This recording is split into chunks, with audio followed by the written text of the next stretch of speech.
What's up? What's up? Folks from the front seat, 9 on the Grind TV is in the house today with my lovely host Kara Oker, producing, co-hosting. We got Premier, 2 straight up Funkketeers. We got my man Ken Frank coming in from upstate New York. He's gonna be kicking it with us, y'all. So get your hands up like this. And we got Miss Linda Shiner is in the house today at 1 o'clock. So everybody, let's get funky right here on the front seat. New York, where you at? New Jersey, what's up? You heard? Delaware, Maryland, I feel you. Special shout out to Baldwin, New York, y'all. Love you, Angel. DC, have you forgot about me? Chocolate City's in full effect. Woo! Bayshore, Strong Island. You know I love y'all out there. I see you down watching. What's up, Big Brother Gary? New Jersey, Plainfield, where the peace started at. You're listening to the sounds of the Nappyhead Funk Army, so they can't delete this.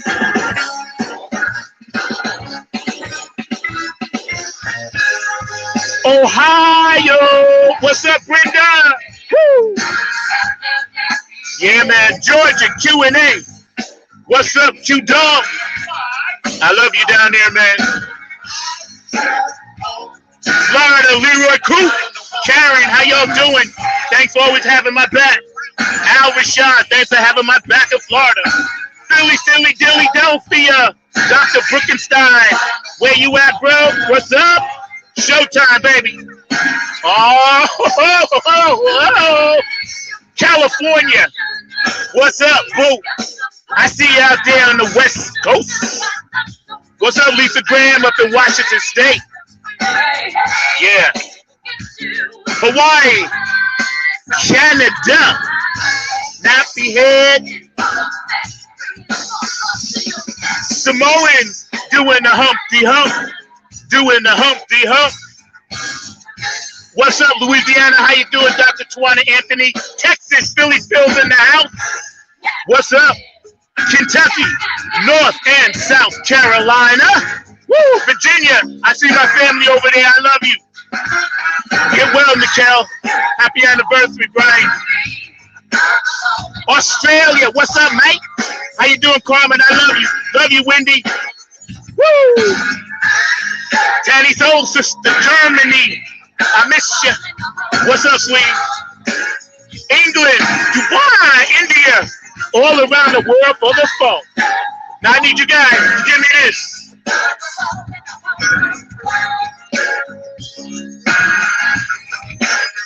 Some of y'all ain't pushing. I can feel it. We gonna hit them hard for you today. Right here, 9 on the Grind. Funk from the front seat, y'all. Woo! I feel like rocking today. We got a lot of information for you today, y'all. A lot of information. Thank you for hanging with us. 9 on the Grind TV. Funk from the front seat. We love you as always. Right now, to bring in our very special guest, I'd like to thank my producer, Kara Oker, there behind the glass, my sister from another mister. I love you. I love you. I love you. Thank you for all your hard work. And she'll be jumping on the show a little bit later. But for all you guys out there, know that we love you. Know that we care. You know, we bring on quality people on this show that feel the same way we do. Right now, without further ado, I got right to you, Mr. Ken Frank is in the house. What up? What up? Yeah, Zach, man, how are you, buddy? Hey, brother. Good to see you. Any day above ground is good. Yeah. You doing all right? Cool. I'm doing fine. Everything's great, man. Beautiful weather, and I'm feeling good today. Good. How you doing? I'm all right, man. Cool, man. before we get into everything, I just want to tell my audience, thank you. I'm grateful for having everybody that comes on the show.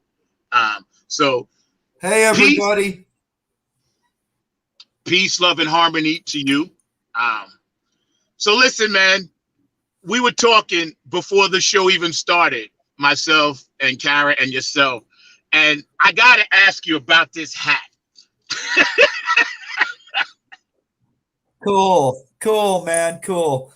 Well, I made this hat. I didn't make the hat, but I added everything to it in honor of Dr. John. The week that he passed, I've been a fan of his since 1970, 69, 70, and I wanted to do something in his honor. And I made this hat with a lot of cool, funky stuff, and all the feathers are from, except for this quail on the back, were made from birds that I had in the past. Some were from a bird I had for 60 years, from 57 until 2018. Some were from other parrots that I had that I hatched from eggs or just got from them. They were babies, and but I put this. This is a spiritual hat to me, and I made it in the honor of Dr. John, with the New Orleans feel and style. Dr. John was definitely a premier pre-funketeer. He changed the way 100% played.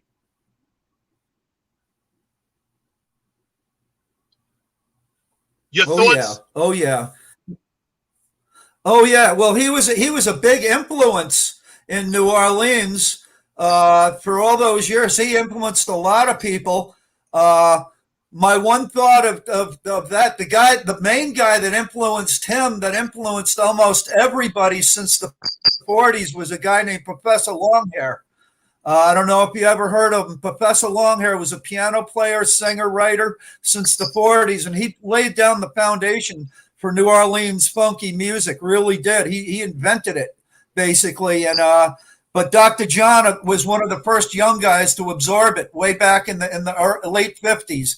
And Dr. John, man, he had so much incredible music, not just blues or jazz or ragtime. He had his musical abilities ran deep, and the people that he got, the musicians and singers through all those years, woo, pretty incredible. Yeah, man. I love him. Yeah, you're absolutely right about Dr. John. And I wanted to drop some information to my audience watching. StreamYard is undergoing a technical transformation once again.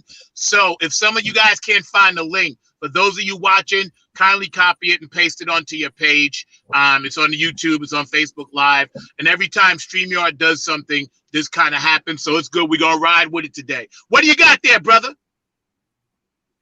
This is a picture. This is a little thing I put together. A picture in the bottom corner of me and Dr. John, and just some cool pictures from the past. I met him a lot of times, and I got to see him 100 times through the years, and every time I would try to get a picture with him, and I thought you might want to see that. Yeah, man, I love that. Bring it closer. All right. Wait. There you go, right there. Yes.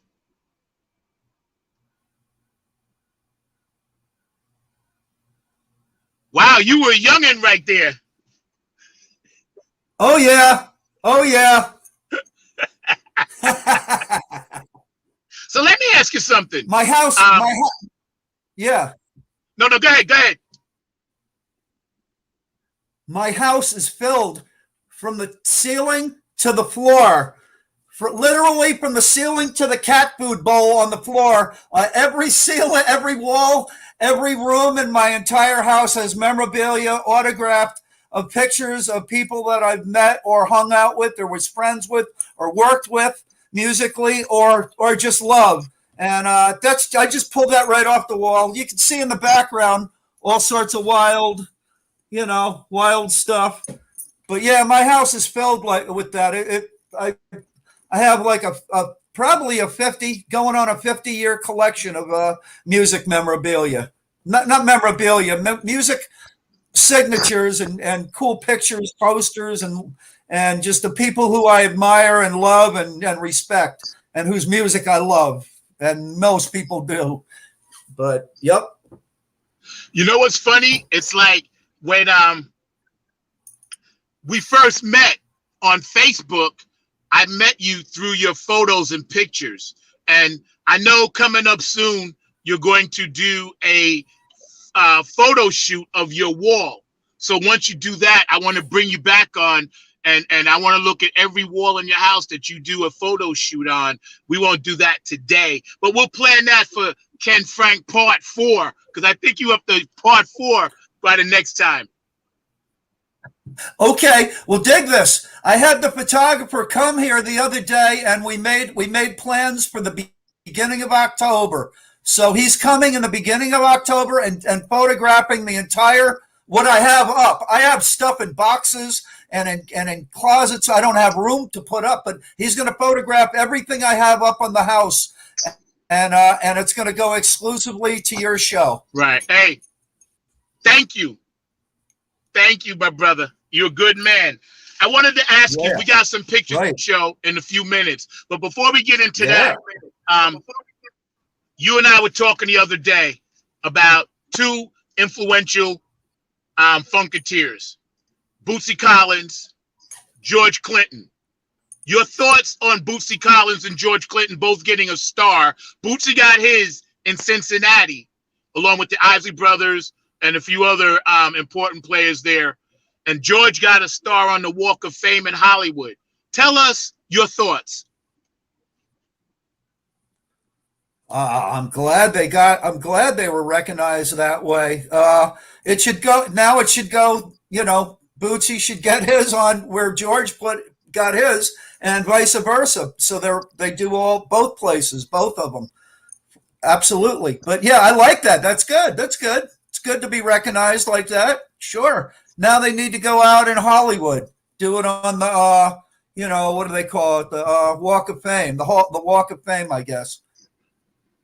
You know, it's funny, and mad shouts out to David Webb, Ohio, the Hall of Fame out there. You know what I mean? Because they're doing a great job. David Webb is doing a great job with interviews. So David Webb, I love you. You even sent me a sneak peek of my interview that we're going to drop next week. So y'all pay attention out there. But I wanted to ask you, Ken, why do you think maybe some of us should get together? Not why, but some of us should get together and push for Bernie Worrell to get his. Well, because he was one of a kind, major genius, and a force like no other in the genius keyboard world, only equal to someone like Beethoven, and guys like that or something, Brian Wilson and Beethoven. I don't know. He was one of a kind. There was nobody that did what he did or could do. There's guys that were in Funkadelic that are still great keyboardists that were influenced by him, but he influenced a lot of people, more than most people will know or ever realize. Bernie really influenced a whole world of sound of people since the 70s, middle 70s, I'd say. His influence started hitting big. And by the end of the 78, 79, full blast. But he really deserves to be recognized more than he has by just Funketeers. You're right. That's about right. That. We just had 2 major birthdays pass, all in the Scheider family. It was Gary Scheider's birthday last week. It was the anniversary of Glenn Goins passing away. So just give me a quick thought on those 2 things. That's right.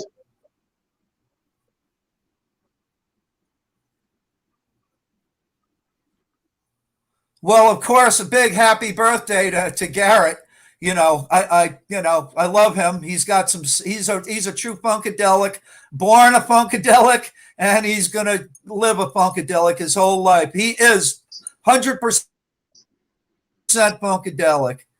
Yeah, man. Yeah. What a voice. What an what a voice from above. Now that he's one of the components that connects their earth, that helps that music, spiritual aspect to funkadelic, but he had a major cosmic spiritual he sucked it down and brought it into the music so it could go back into the music and back up into the cosmos. That's the only way I can explain it. He was extremely special, talented man. What a voice! What a voice! God, I mean, woo! You know, strong, powerful, gospel, spiritual, unbelievable voice. That's and I got to see him, you know, a few times, and whew, yeah. When I first saw, that's all I can say is mind-boggling. Yeah, when I first saw Glenn Goins, like you, I was in awe of the power of his voice. With the 12, 13 people George had up there, he was singing over top of everybody. You know, just with this thunder, you know. So yeah, man. Yeah. Even over Gary Scheider. Yes. Yes, he sang in such a way to where him and Gary were compatible with each other. I love the way they did harmonies. They worked together. You could hear it. The Clones of Dr. Funkenstein, Mothership Connection, and a few albums after that before Glenn died, you could hear their compatibility. Yeah. Gary had that sweet, soulful thing of the Scheider, and Glenn had that Goins, like church thing. Man, that was a force to be reckoned with. Absolutely. That was heavy duty. Yes. Woo!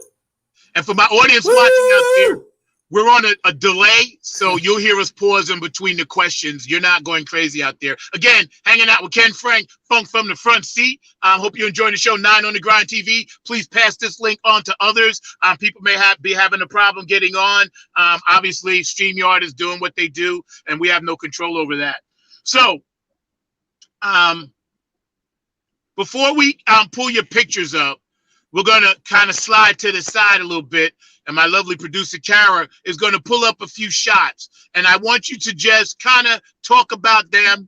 Cool. There's no rush, so, you know, you just do your thing on them and hang out with us, man. You got it. You got it. Hey, I am going for it, guys. This is exciting. Hi, Kara. Hey. How are you? Good. Okay. All this amazing work. Hit it, guys. Yes. There she is. Hi. Hey, Kara. Hi, Ken. Ooh. Such a sweetheart. And all this artwork, all these pictures, memorabilia. So let's get into it. You want to talk to us about this?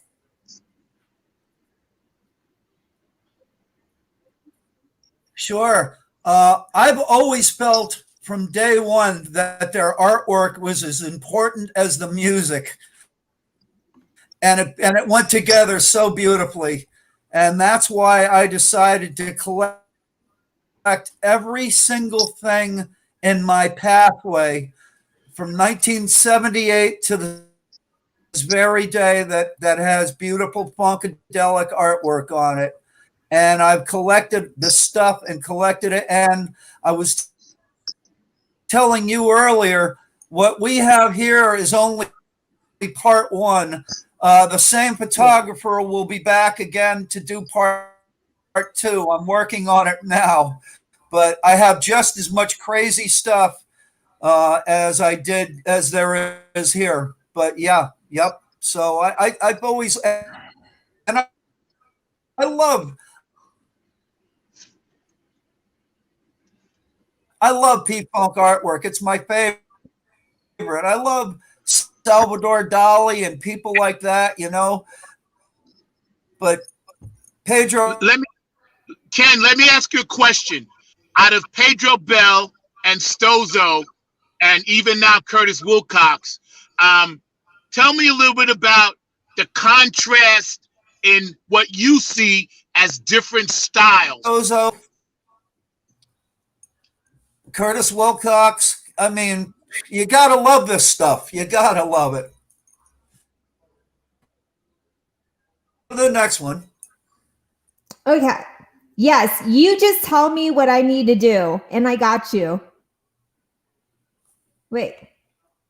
Uh-oh. There. Frozen.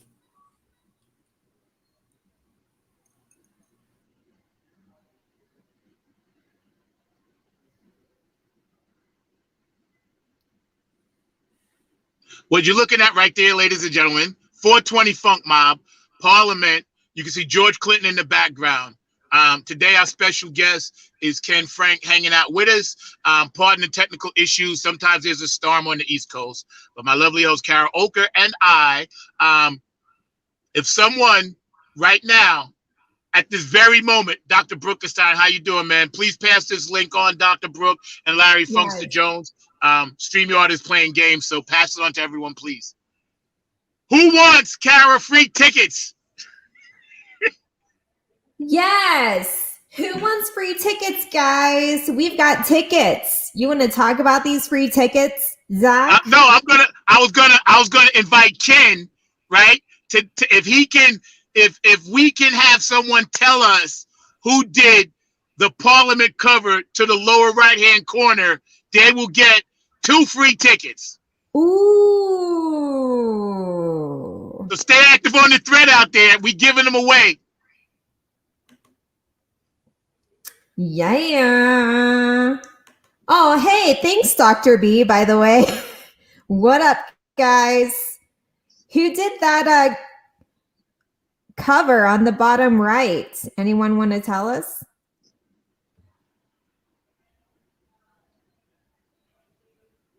Crickets, guys. Dr. B. Somebody's looking it up. Cheaters. You can tell when it's silence, they're looking it up. Hey, yo, Ken, you still there with us, bro? Are you there?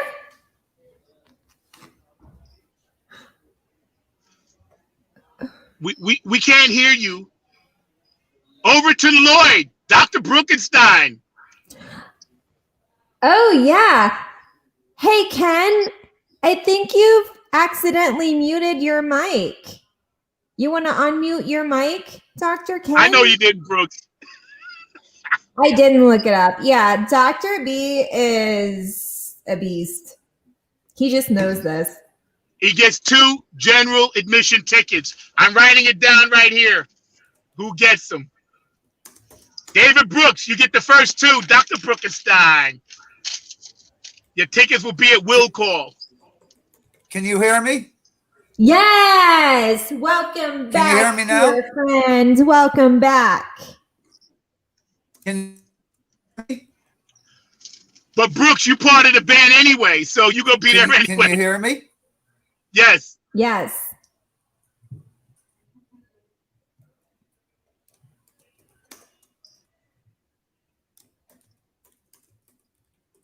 Maybe we should go to the next slide. Yes. I'm just waiting for you guys to tell me what I need to do. You're fine. You're doing great. You're perfect. Okay, cool. I don't know what happened. My mic was muted. Yeah, that's so weird. StreamYard, we are not amused. Ooh. Okay, so when he comes back, I'll add him on. Okay, Zach? Yeah, not a problem. This is what we normally do. Yeah, It's gonna be like StreamYard, we are not amused. it's not their fault. It just happens. Yes. That's beautiful. Look at all the signatures. Yeah, he has some amazing things. Incredible collector, right? Yeah. Incredible. This is pretty amazing. Wow. Make America funk again. That's what we need to do. Yes. Getting a little spicy in the comments in a good way. Hey, I love it. I don't mind. We need Yes. it. We need them all.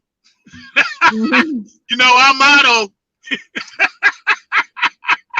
Yes. You know how we roll.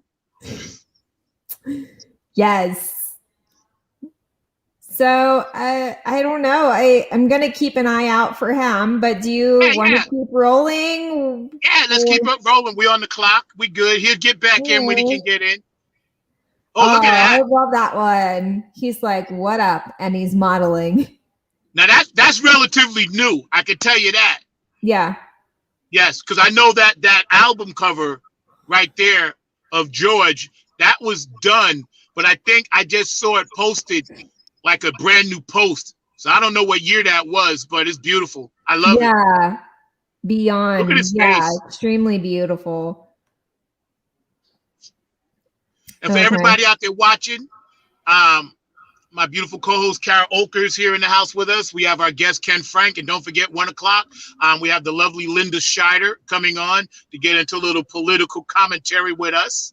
Don't forget August 21st. What's coming up August 21st, Kara?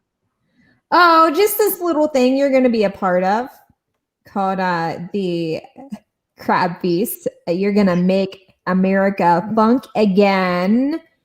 And it's just this amazing festival with a lot of great artists. And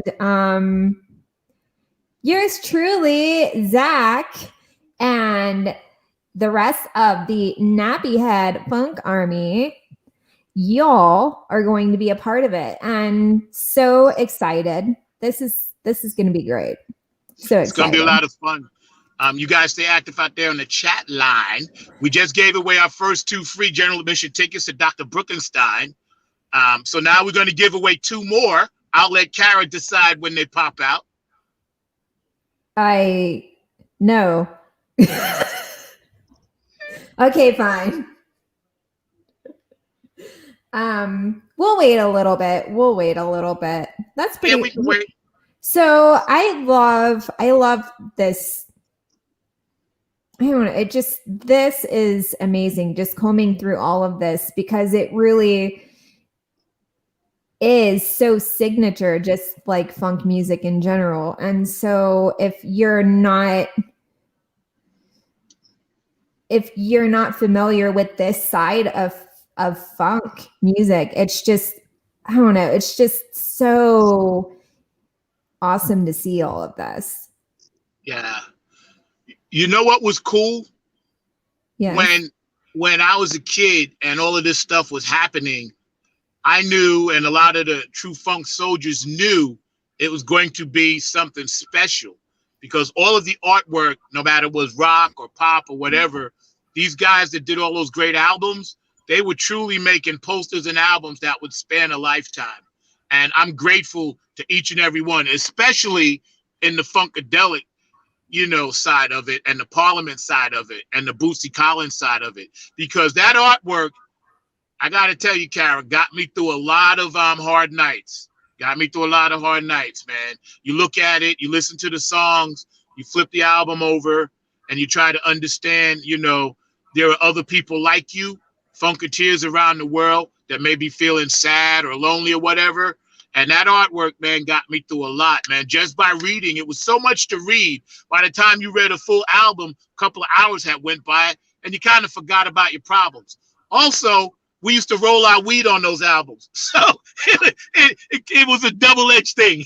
We dump all our weed out, put it on a Funkadelic album, Funkadelic only, not Parliament. We wouldn't roll it on Parliament. We'd only roll on Funkadelic because it had so much stuff on it. Yeah, so it had a double meaning, and it was special, a special time.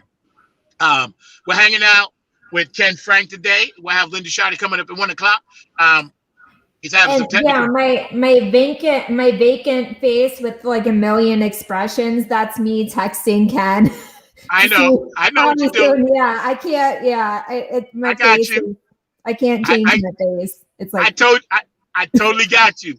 Your face is beautiful no matter what. So put it in the camera. I'm just explaining to live stream land that that's just my focus face, guys. I'm not. Yeah, not my crazy lady face. But no, going back to that though, thank you so much for sharing that, because I think it is so important to continually talk about representation. Like you said, this is artwork and music and everything that is representative of you, and something that you can claim, and something that is you, and part of your identity, and you can identify with that. And you know, and you never took that for granted, because you can't have enough representation, and that's just, this alone just signifies how important representation is, just to feel like you're a part of something. Yeah. Before we get to what this I next love is, especially later in all these slides, well, you can see now, I mean, you're in the middle of in the bottom of the ocean with like an elephant, and then there's a spaceship. And I thought you were the only one who likes spaceships, but this is a reoccurring theme in funk. And I'm like, oh, yes, okay. it is. Yes, it is. See, that's where I got it from. Yeah, I was like, okay, yeah, no, it's great. That place you're looking at is number 1 Bimini Road, Aqua Boogie. That was off the Aqua Boogie album, you know. Whoa. Yeah, and you know, Mr. Wiggle the Worm, and he had all of that stuff happening around him. His ladies giggle and squirm, you know, rump of steel skin, you know. So that album represents funk under the water. Yes, it does. That album represents funk under the water. We're going to hold it right there. Don't move, Kara, and keep that picture up. But while we have a second, I definitely have to thank my sponsors, people that help support the show. P-Funk Radio, Keith Jackson, Honeybee, I love you. You feel better. Thank you guys so much. Tony Cam, Afterglow 92416, Donna Sneed, I love you. Benevolent Funk, Q&A Entertainment, Otis, man, you know I love you. Philly Phil down on the Funk Buzz, Curtis, Wilcox and Pat, Aquarius Rising Art, HJ Entertainment, Kane and Jams, you know I love you. Philly Phil down in Texas, you guys are amazing. And Angel Salerno, thank you for supporting the show. Thank you for supporting my band. I really, really appreciate you. You guys are so very cool. And so many people out there support Kara and I on this show. And we just want to tell you, we love you. We appreciate you. And please, let's make America funk again. August 21st, we can do that. I had to get that in. Yeah. Got to pay the bills. Got to pay the bills. Yes. Got to do that. So getting back to the Aqua Boogie, this came out and it was actually, the album opened up, for those of you that don't know, and it had all these pop-up pieces, cardboard pop-up pieces. And literally the album was set up where you could build the stage set that they went out. And when they did the Aqua Boogie tour, they had bubbles going on stage. It really put you underwater. It literally did. And it was an amazing show to see. This was after the Mothership Connection tour. This came next, the Aqua Boogie tour. And oh man, was it a sight to see. For those of you that have never seen it, I suggest you go to YouTube and pull it up. And then you can watch it and see what I'm talking about. It was, and you know, about this time, a guy named Dennis Chambers and Skeet Curtis and Blackbird were coming up into the band and being more prominent as well, with Mike Hampton and those guys. And I tell you, the music changed, but music is always evolving, Kara. So, so when people say, you know, they don't like it, they have to understand we're always going to evolve in music. You know, it's very important. Very important. Oh, most definitely. And guess who's in the house? Well, welcome back. This man's in the house. Ken. Oh, I see. Oh, there he is. Delay. Hi.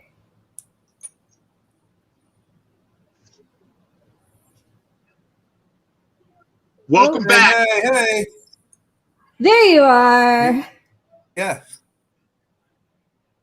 Perfect. We've been looking at these amazing pictures. Well, downloads.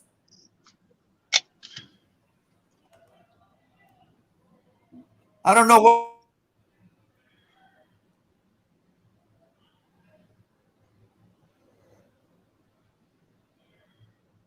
He's having a lot of problems.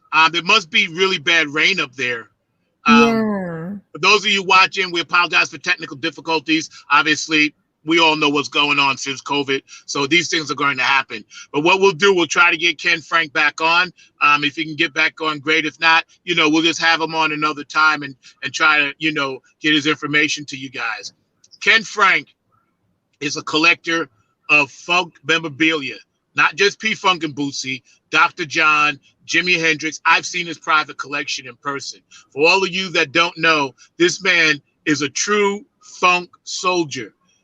He honors Sly. He honors James Brown, Chaka Khan, Earth, Wind and Fire, Parliament Funkadelic, Bootsy Collins, Dr. John, all of these great artists. And he collects their original, and I say this, original memorabilia.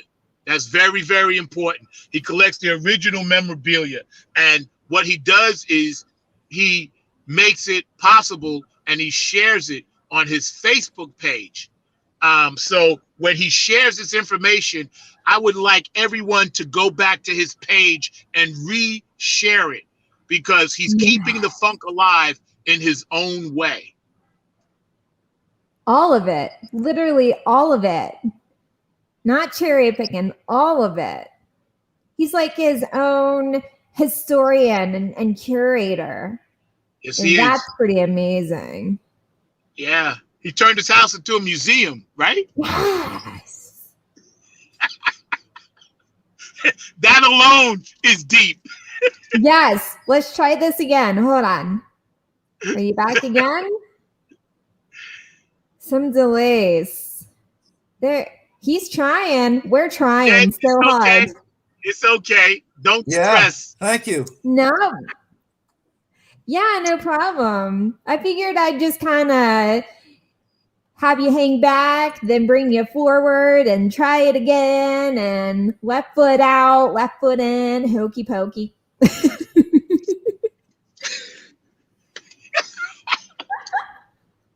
Macarena. Anything else I got to do?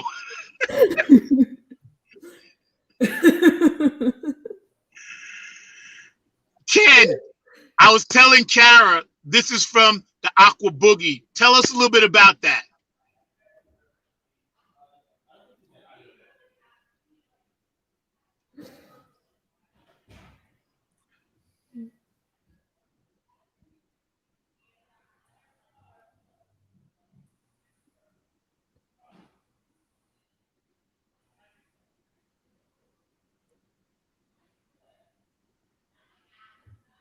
Sir Nose is out to get us today. For sure, for sure. We don't like this at all. For those of you that don't know who Sir Nose is, all the Funketeers do. Sir Nose, we ain't gonna let you win today. We always say, new level, new devil. I'm doing so much Googling today. Oh my gosh. I'm learning a lot. Ken, we're trying. We love you. Everything's frozen. Everything's froze. Yes. Don't worry about it. We'll get it done next time. What we'll do a phone interview. We'll call him on Messenger and just let him talk. Yes. I can do that. Everything's freezing up. I can't hear right. What? Okay. Say that again. I'm gonna private chat you real quick. We'll call him on Messenger. For those of you watching, we're having technical difficulties with Ken Frank, but don't worry, we'll get it straightened out. If not this time, the next time, and we'll get him on. Funk from the front seat, 9 on the Grind TV, every Saturday, 12 p.m. My lovely co-host Karen and I will be here kicking the funk. Yes. I'll still kind of keep them in the background just to see. Yeah. That'll work perfectly. Because this happened once before, and what I did, I call people, and then they just can come on and they can chat it up. We put a picture up, and then we keep going. That happens, depends on where they are in the country, depends on the weather and everything else. But maybe we can go to the next picture, see what we got. Let me. And you guys can follow his information. Ken Frank, Facebook, support this brother. Yes. This amazing man. Okay, next picture. Yeah, see what we got. Yeah. The name is Bootsy, baby. Yeah. I can tell you, this album changed my life again. Because it was the first time I heard true love songs from the Funketeers. Aww. Yeah, this one here was deep, yeah, and had some great funk. And I saw him at Madison Square Garden when he did this tour, and of course he had the slow songs on there. What's the telephone bill? If I can't get your love, then what's a telephone bill? It was amazing, just to hear the Funketeers get into this sweet, mellow, but still have that Bootsy thing popping. And this is a true story. I was on a date, right? I took a girl. The girl I was with fell in love with Bootsy's guitar because it was a star. She had never seen that before. She was a Rick James fan. So I said, hey, let's go see Bootsy Collins. She's like, Bootsy Collins? I was like, yo, you got to see this guy, right? So we went there as a couple. When we left the concert, she looked at me like, well, you're not Bootsy and you're not his space bass. So you know what I mean? And that was the first time in my life I had ever been dissed by a musical instrument. True story. Harsh. She went out and bought the album the next day because he had Chocolate Star on there, and she loved that song, fell in love with that song, and she fell in love with his bass guitar, because she had never seen that. None of us had ever seen a star-shaped bass guitar making those sounds. Never had seen that before. So Bootsy, you just got your star on the higher walk of fame with the Isley Brothers. Kudos to your star, babe. Your bass stole my girlfriend. Yeah, the bass guitar stole his girlfriend. That's insane. No, but shout out to Bootsy getting that star last week. Seeing a lot of local press. Literally he was just beaming ear to ear the entire time. And I didn't realize there was a celebration before them, the next day or the day before. So he got this star on Sunday, and then there was just music upon music on last Saturday. And it was so awesome. So kudos to you, because you definitely earned that star. And it's good to be recognized, for him to be recognized in Cincinnati, because he is a Cincinnati artist and he's impacted everyone globally. But his roots are in Cincy, and it's good to recognize that. Yeah, it is. We were talking last week, you and I, about another group that a lot of people don't know are from Ohio. Yeah.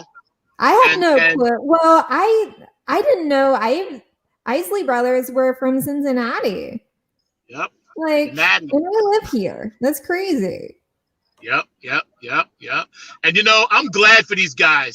Some of them have passed away, but I'm glad, that the world is recognizing what these guys do. Dr. Bruckenstein says that song is Munchies for Your Love. You're right, Dr. Bruckenstein. Yes, see, that's why. Munchies for Your Love. The girl fell in love with the guitar and Bootsy, and I was like the caddy after that. Oh, let's go home now. I'm not Bootsy, but These kind of songs, though, are like super romantic, and you're just like, oh my goodness. Especially in today's age when all songs are like, let me just slap you on your ass, you know? Like, no, I just want to be wooed and romanced, and tell me you just want to look at my face when we wake up in the morning, you know, not just wanting to smack my butt. So these songs are amazing.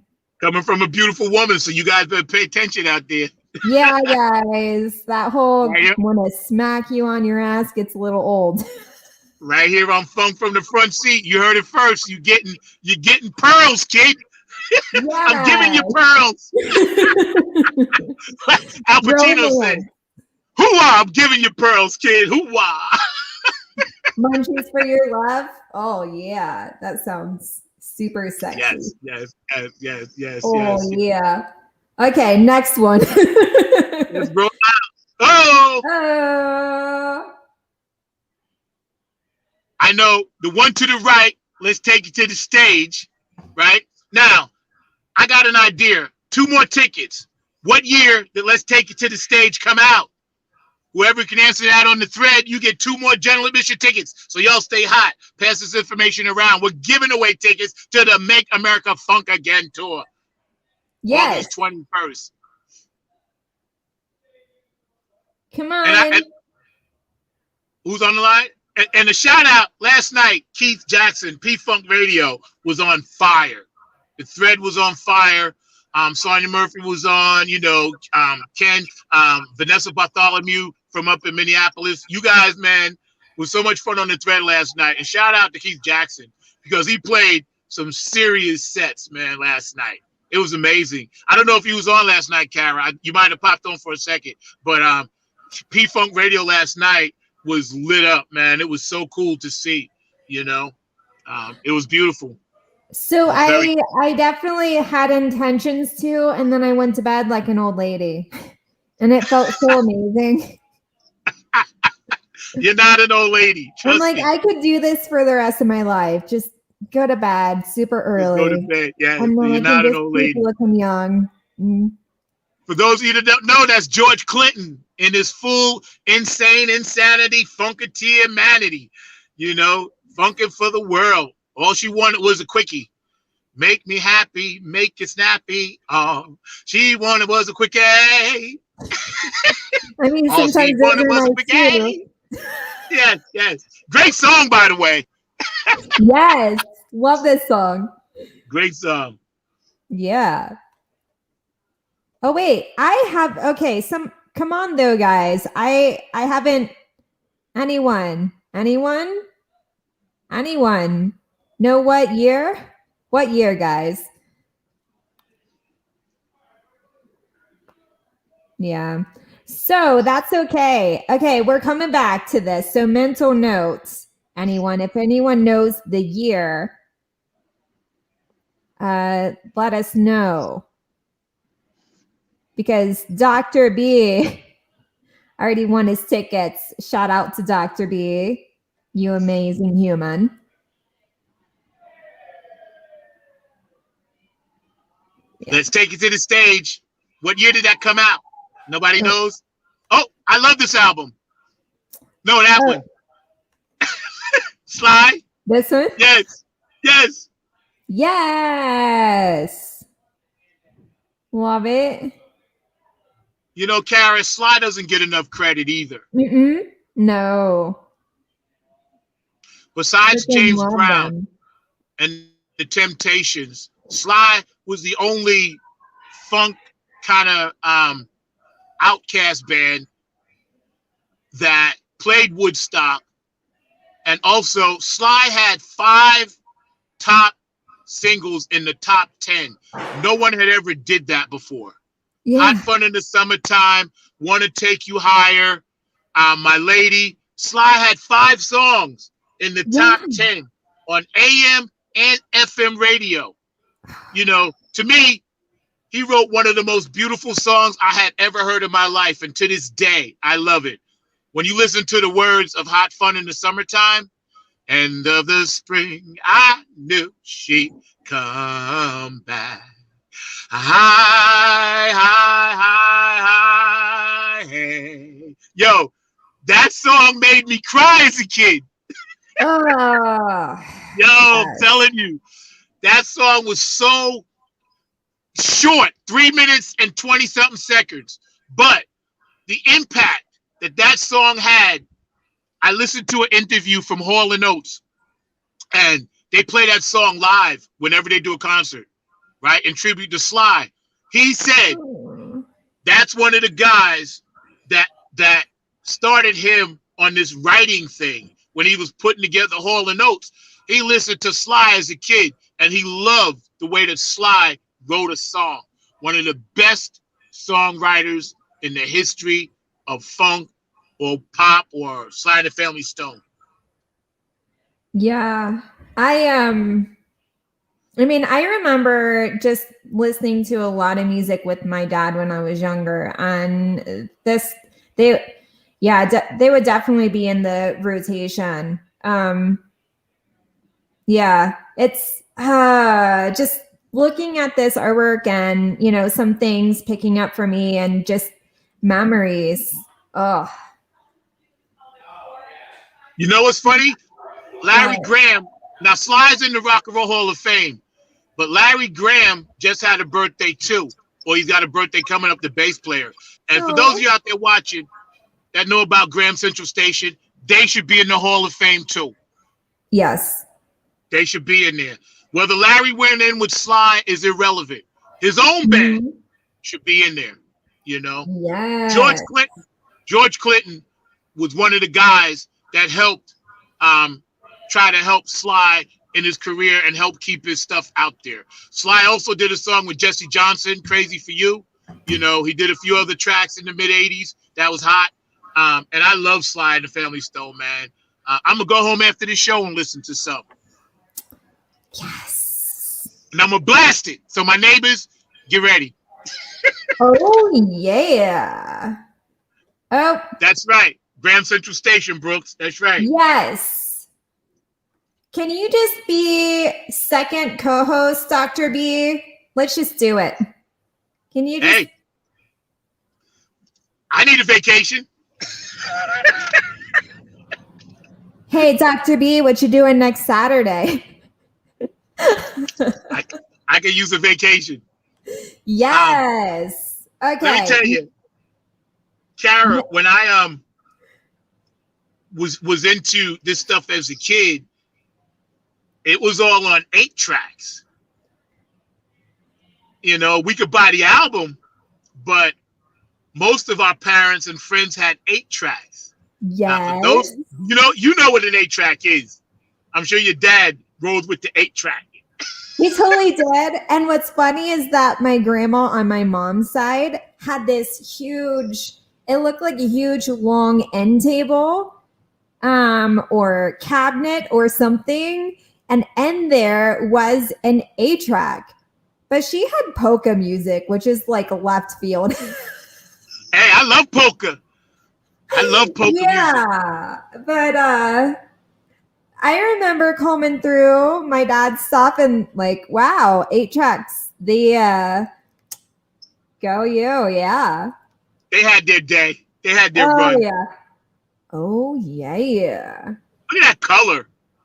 Yes, that one's pretty fierce. I love that.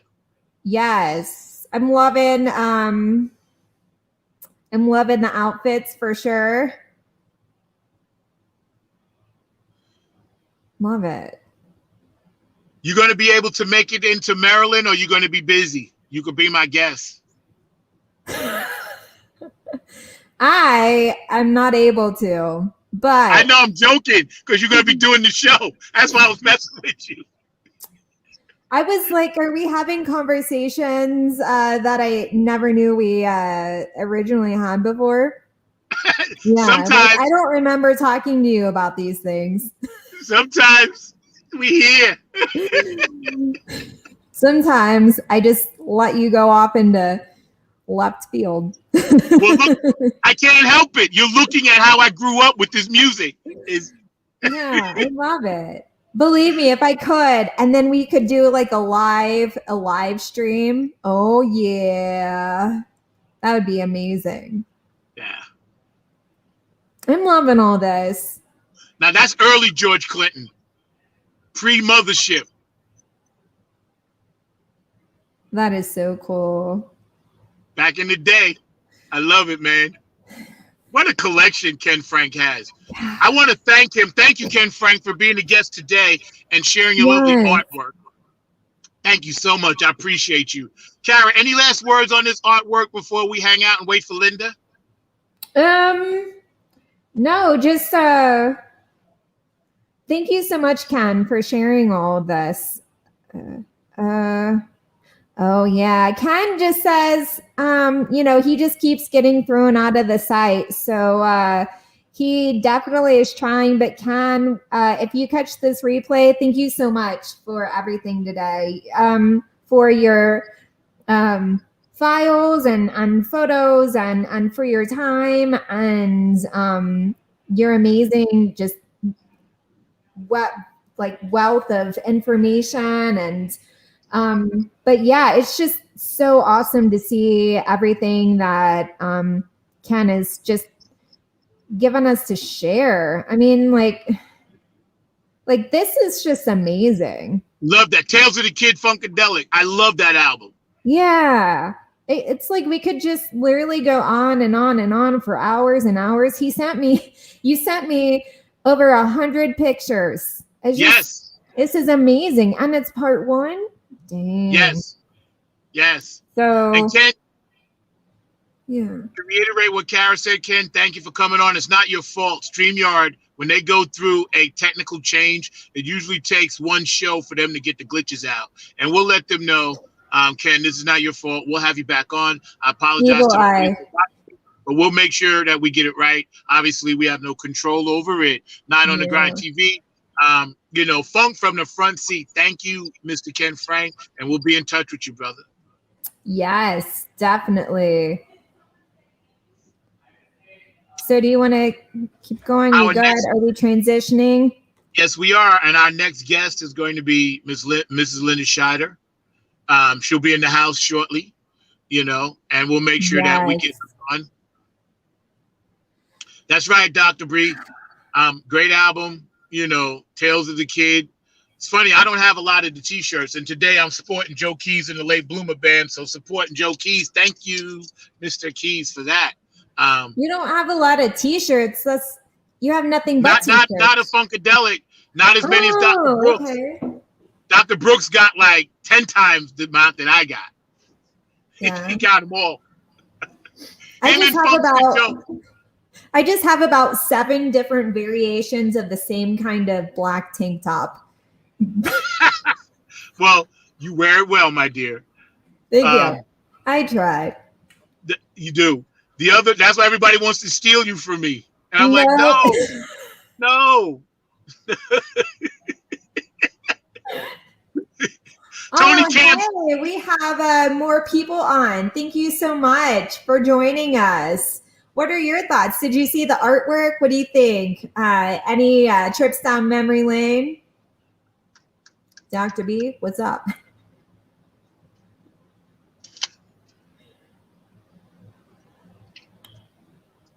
Monster, if you out there, I need a sponsorship. Oh, yeah. I've been begging Monster for like a year and a half. Come on, Monster. You know it's funky. You know Funk from the front seat is funky. How can we not be? We're hanging out, waiting on Mrs. Linda Scheider to come on. We're going to talk a little politics. We're going to get a little serious now. Yeah. She has the new link, too. Yes, she does. She's got the new link. And, we'll make sure that we get her on in a minute. Thank you, Dr. B. Yeah, and Ken Frank, visit his page on Facebook, and you can see so much more. Pretty amazing. It really is. Yeah, it is. It is. Totally amazing. Artists like, Overton Lloyd and, Stozo and, Curtis picking up the torch now. And, Aquarius Rising Art. And even Tony Cam with some of his artwork. This is part of the whole funk experience. You know what I mean? Being a funkadelic and being a parliament is a state of mind. you know, and then the condition and position of your mind. And I won't say the bad word, but because I try to keep the bad words out sometimes, even though sometimes I want to say the bad word, but I can't. So the amazing Linda Scheider is on now. I knew. I saw your face. I could tell. I can see. Yeah. I saw your face. Are you ready, Zach? Yeah, I'm totally ready. You ready? Trying to get my computer up because it's being slow. So I got my phone. I might switch in a second, okay? Okay, take your time, Linda. So we got plenty of time. I'm kind of in here, kind of, sort of, almost.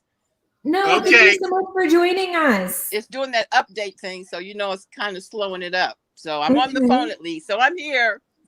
Hi. How's everybody? Good. How are you? I'm great. Burning up outside, but that's kind of typical with the global warming we're experiencing, you know? Yes. Linda, you never officially met my new co-host and producer, Kara Oprah. Kara, nice Linda Scheider, Hall of Famer, one of the original OGs of the funk, one of the women behind the funk. She is the cog that made some of it go. Writer, singer, producer of great children. It goes on and on. So I wanted to officially let you guys meet each other and hang out. Nice to meet you. And I guess I'll be seeing you again. Oh, because we seem to be doing this quite often these days. I appreciate it. You're regular. Always, I told you. Always nice to chat with you, dude. Yes, thank you. I'm so excited. I have butterflies all morning. Well, we're good. We're good folks, so no worries. No, I'm just such an honor to meet you. So well, I appreciate it. My pleasure. Thank you so much. Yes. Thank you. You guys have a lot in common, you ladies. Both strong ladies. Yes, you do. And you're both very much into humanity and making sure we stay focused on some of the political upheavals. And Kara, I'm going to let you run with this and talk to Linda for a minute about some of the voting, and then Linda can jump in and get in that. Yeah. Let's jump into it. I mean, I want to know your thoughts about voting in general and what you aim to, how you aim to be of influence, and just helping it be more. What I've been doing lately, and I kind of do it quite often because, especially during the Trump era, with so much craziness going on a daily basis, I was very vocal on Facebook, especially about some of the things I saw him doing and didn't like him doing and stuff, like everybody else was. At this point, it seems to me that this is something that our representatives are going to have to deal with. And for some reason, they don't seem to be too interested in doing so, especially the Republicans. And it's obvious what their motives are. Mm-hmm. The same thing with the January 6th situation, where they don't want to talk about it, trying to throw it out the back window. And, you know, we can't let that happen because there's too much in the past 4 years, especially. There has been too much craziness and drama and things that have really been very detrimental to our Constitution, to our republic, to our voting rights, to our country. And I don't know how we're going to fix it, because right now it seems like we're in a stalemate, especially downtown in DC. They don't seem to want to go forward and do any of the things that we voted them in to do. The best thing we can do is vote them out. The people that are not doing what we need them to do, that we're paying them to do, they need to be gone.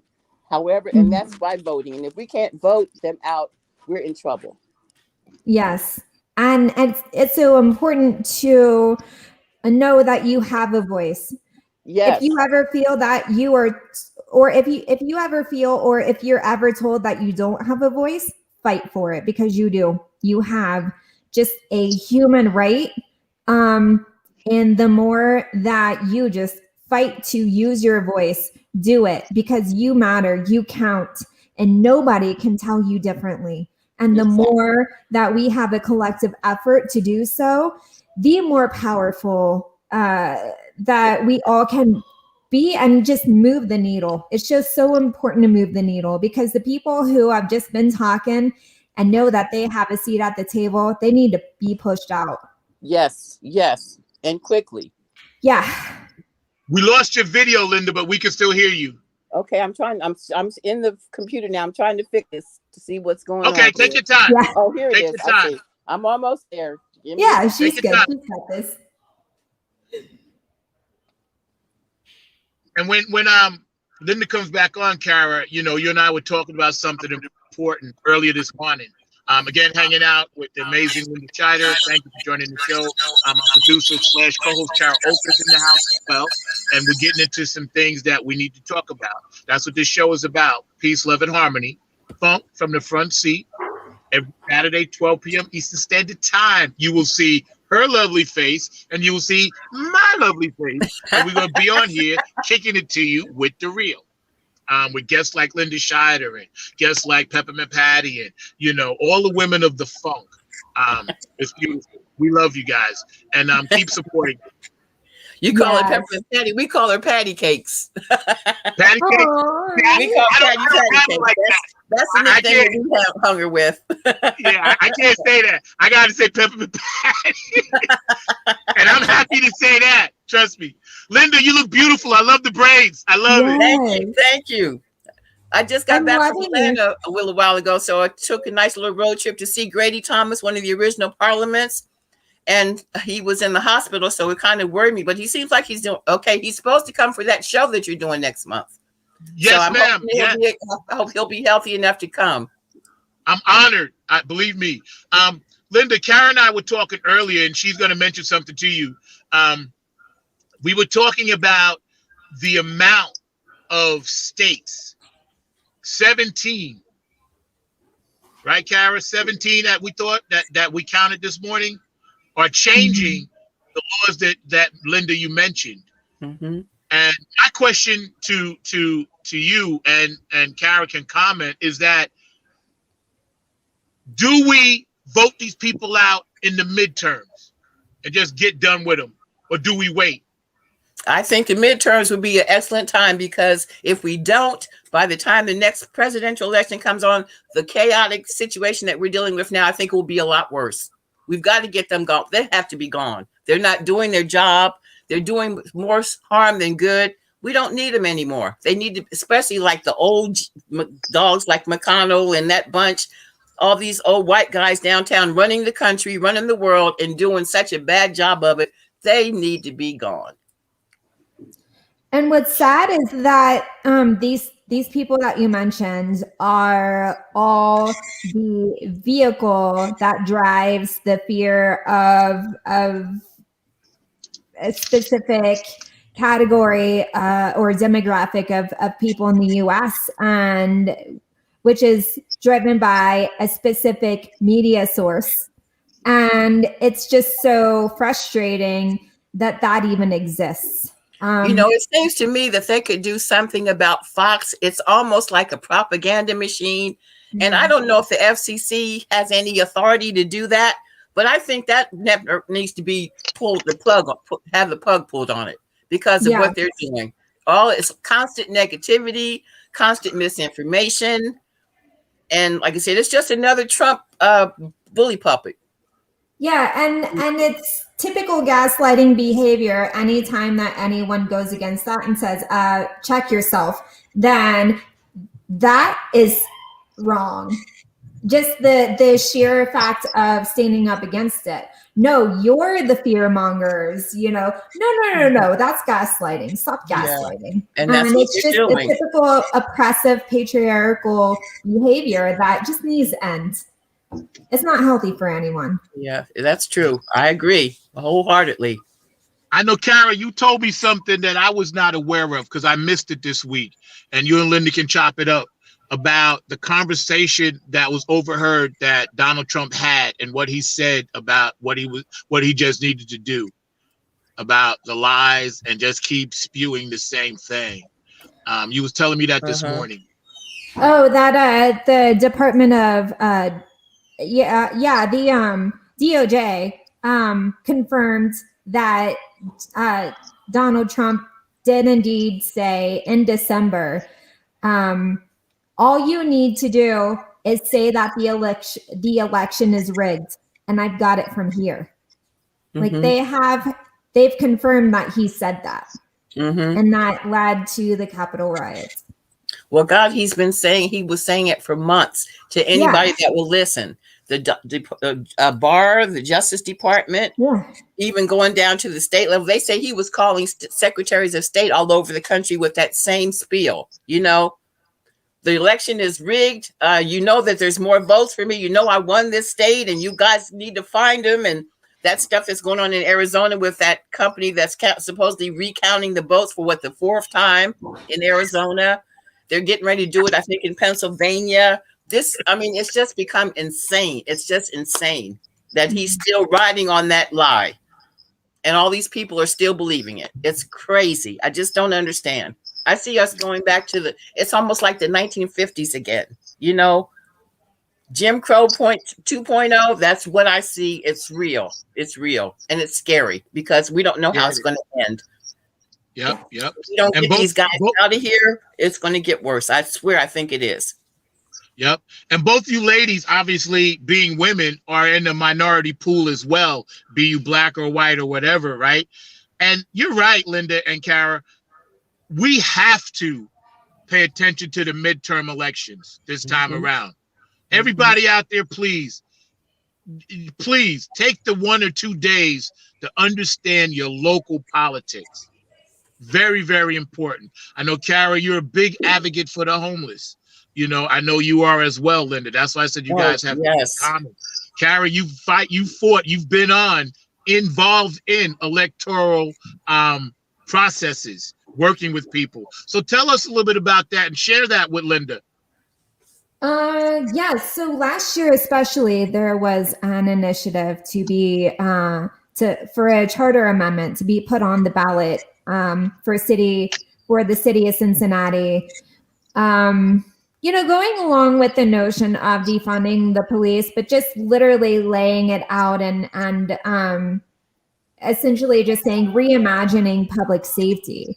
And it was right in line with how the demographic of the city of Cincinnati was, you know, in our community in downtown Cincinnati and the outlying urban neighborhoods. You know, we need more community. We need more social services to step in and be a resource and touchstone for women, for homelessness, for children, for education, right? The police don't need to be the burden of all of this.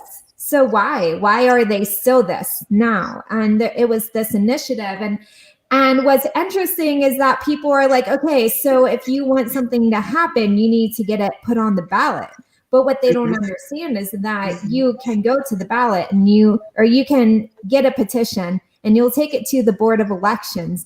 And the Board of Elections is supposed to be fair and balanced, and they're not. And there are so many different dirty ways that they can skirt around it. And what's going on now, it seems they're even putting in laws that say if they don't like the results of the election, they can overturn it on the state level, you know? And these laws that they're coming up with are basically so restrictive and giving them so much more authority to like, if they don't like the results, they can change them, you know? And that doesn't make sense because that's not like the voice of the people. And I'm so sorry, I didn't mean to interrupt. It's like we don't matter anymore. It's about all the big wigs with the power. They're controlling everything. And it's really an ugly scene to me. Ugly. Yeah. And what do you guys think about? Go ahead. Okay. I'm sorry. No, go ahead. I was just going to say that we see like Ron DeSantis going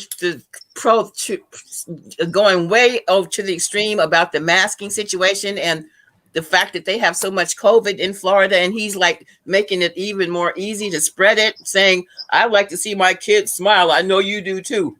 We don't need any stinking masks and all that kind of stuff. That the stuff they're spewing that's got the country going back into another COVID crisis.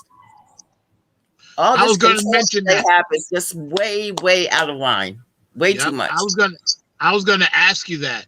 It seems, and both you beautiful ladies here hanging out with my co-host Kara Othker, producer, and the beautiful Linda Scheider. Obviously, her reputation speaks for itself on Funk from the Front Seat, 9 on the Grind TV. Thank you guys for watching out there. I was going to ask both you ladies, now that we're in the second wave of information, and I mean, okay, we have the bullshit over here, and we have the people that understand how you, I, people like us have to counteract that by shows like this, right? So what are you going to tell the audience, Linda, and Kara, you can follow up, about how to separate science from fiction? You know what I'm saying? It's like separate the two, because Republican and Democrat, I saw a lady that was hardcore Republican, and she said her husband almost died, and she said she wished she would have got the shot. I saw that. What do you think about that? I think that the best place to get knowledge about physical, mental health is through physicians, your doctor. If your doctor can't convince you to get a COVID shot, then there's something wrong. You know, that's the first place I would go to ask them about it. And is it safe? And what kind of side effects can I expect? And there's enough information about now to make people more comfortable with it. Right now, I think the people that are dug in like this are dug in politically. It's more politics than health, you know? Yes. I'm not getting a shot because, and Donald Trump even got one. He's making that kind of like a very small, thing to speak about, but we know he got it. Pence got it. Everybody in the White House after this, they started having the COVID outbreak there, got the shots. So why is he still letting people go out and spew these lies? Makes no sense. And we're still having people die from this COVID almost 2 years later. Amen. I just don't get it. You have resources. There's so much information out there that your pastor, your minister, your doctor, people that you work with that have gotten the shots. How are you doing? I'm great. You need to get one too. It's getting to the point now where it's almost a must have to save us. Yep. Funny thing is, Grady Thomas got COVID. He had the shots, but it was such a mild case. He was out of the hospital in 2 days. Yeah. And and pretty much healthy and back to normal. So, I mean, it's like, but he had to get it from someplace, In Atlanta, it's, Georgia, every state that's got a serious case of it. It's not rocket science. It's go get the damn shot. All it is. And social distance. As I still keep my mask. Me too. I'm not taking mine off anytime soon. Me neither. When I go to the supermarket, Kara, how about you? You still social distancing up there? Yes. I definitely, anytime I go to a grocery store or inside, I wear my mask. Outside, I try to just stay away from people. And that's the thing. I don't always wear my mask outside, but I'll still stay away from people. I just don't want to. I like the comfort of people not being in my space. Me too. It's an amazing feeling. It's like, oh, I've needed this my whole life. Now I have a good excuse. I mean, I don't like people all up in my face either. So this is like a good way to, keep that separation. I don't like people coming all up in me, especially if I don't know you. Hold up, dude. Give me, respect my environment. That's how I am anyway. So this is kind of cool. And I'm not taking mine off until I know that we're out of the woods, and we sure are not yet. Yes. No, we're not even close. And I don't trust people that don't have any proof that they've had the shot walking around with no mask on in my face again, making it dangerous for me. You can't trust people like this. If they don't want to get the shot, who knows who really has got one. We have the cards, but everybody doesn't carry them. And some people are not getting them. And now I understand they're even making fake ones. Yeah, they are. They're selling them. I heard that. Bootleg. Like fake IDs? That's so crazy. Fake COVID verification. Those cards you get that say you've got your shots, they're making them up on the internet now. You can go, buy one from somebody. Or if you're smart enough, you can find the site and make your own. Guys, if you So you can't don't trust get people to do that. vaccinated, you're making it worse for the people who are vaccinated, and you're making it worse for yourself. Yes. There's a reason why there's not a chickenpox epidemic, because we have a vaccine for it. Polio. To Polio the point epidemic, where all that a lot stuff. of younger people don't even really know what chickenpox is, because it's not such a huge threat. Why? Because vaccines.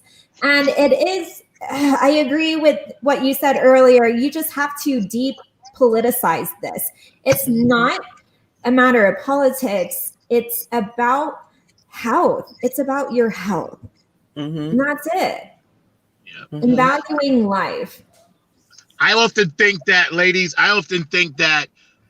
my father used to say this: the more they talk, the stupider we get. And he used to say, a person is smart. He used to say, a person is smart, but people are stupid. And I never understood what he meant until I seen all the sheep. And here's something I want to get into, ladies. You notice they keep looping all of the negative stuff on all the networks to keep this political divide. What would you say, Kara and Linda? How do we stop this division of science versus religion versus freedom? Freedom is a word that gets thrown around in every aspect of this country and other countries. But what is freedom? What does freedom mean to you, Linda? It certainly doesn't mean I have the opportunity to go out and get someone sick because I'm too ornery to take care of myself and concern myself about other people. Amen. Yeah, freedom is being one with yourself and everyone around you. It's being one with the community. It's being in flow. It's not fighting. It's working with. That is freedom, when you can work with, people right in front of you, 6 feet away in front of you, or different counties, different districts, different states, different countries. That is freedom, working with rather against. If you are so stuck in fear and anger, you're a prisoner of that. If you remember this lady called Typhoid Mary, we have a whole country full of them right now. Who are very nonchalantly saying, I don't give a shit about you. I'm just going to do my thing. If that's not freedom, that's kind of like taking it to an extreme, maybe. I don't even know how you equate that with normal thinking, And accountability, lack of accountability. You can be accountable for yourself and still be a decent human being and still live within the confines of just humanity and your local laws and whatever. Accountability. Otherwise, you're just throwing blame and being reckless, and nobody wants to deal with that. But yeah, so many Typhoid Marys in the world. That's great.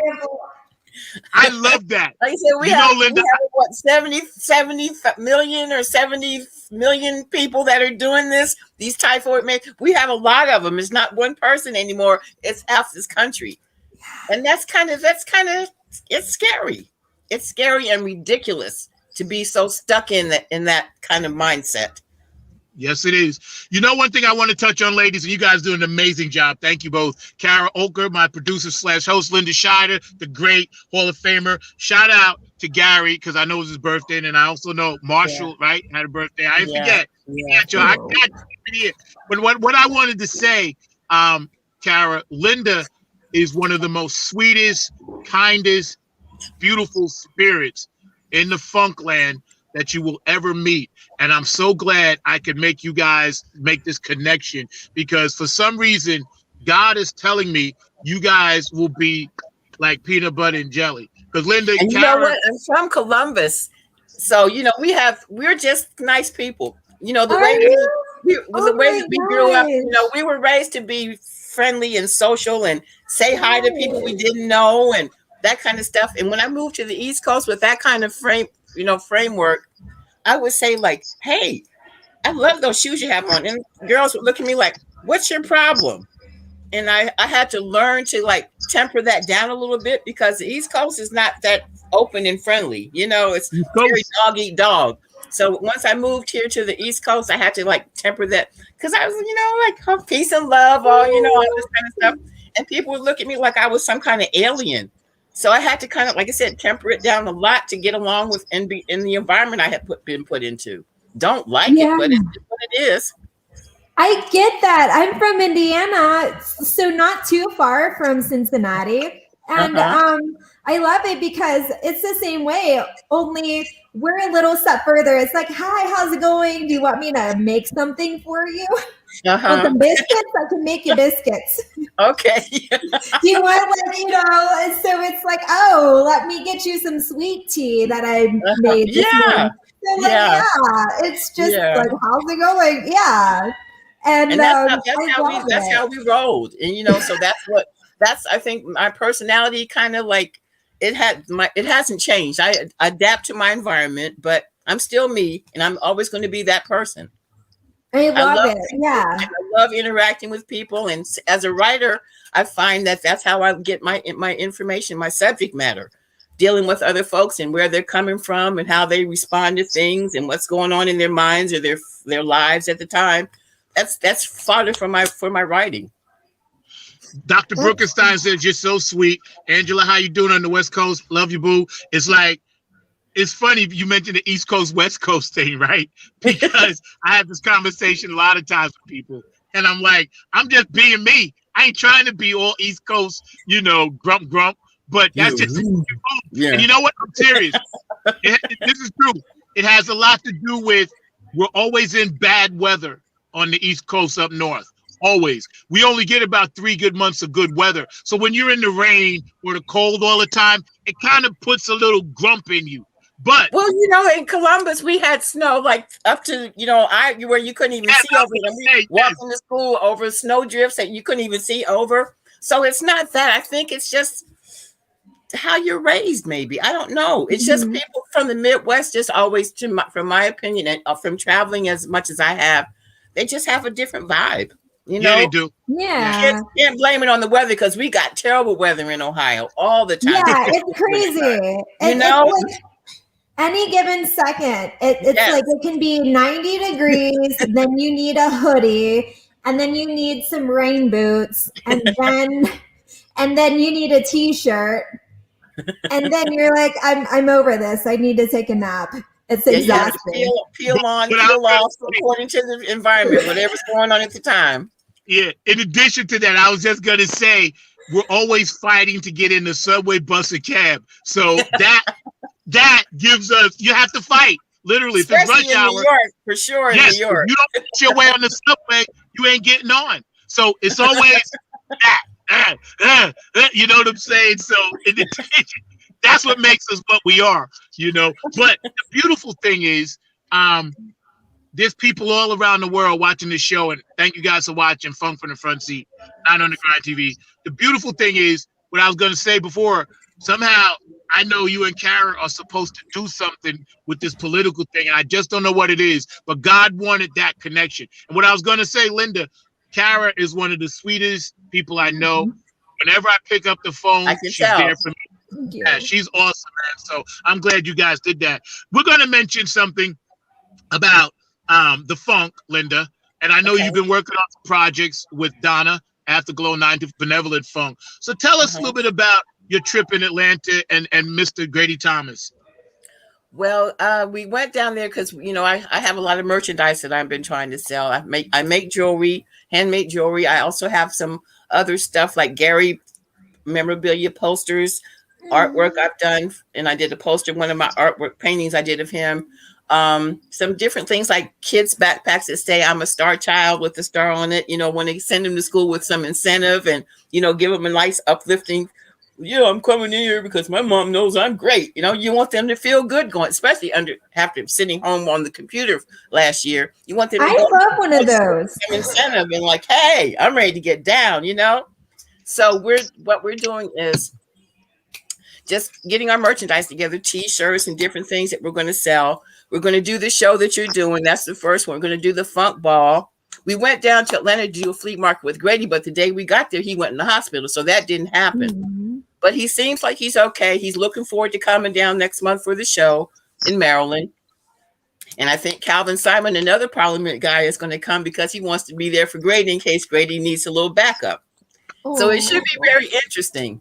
A lot of folks that we're not even expecting might pop in. You never know. Hey, that's how the funk is.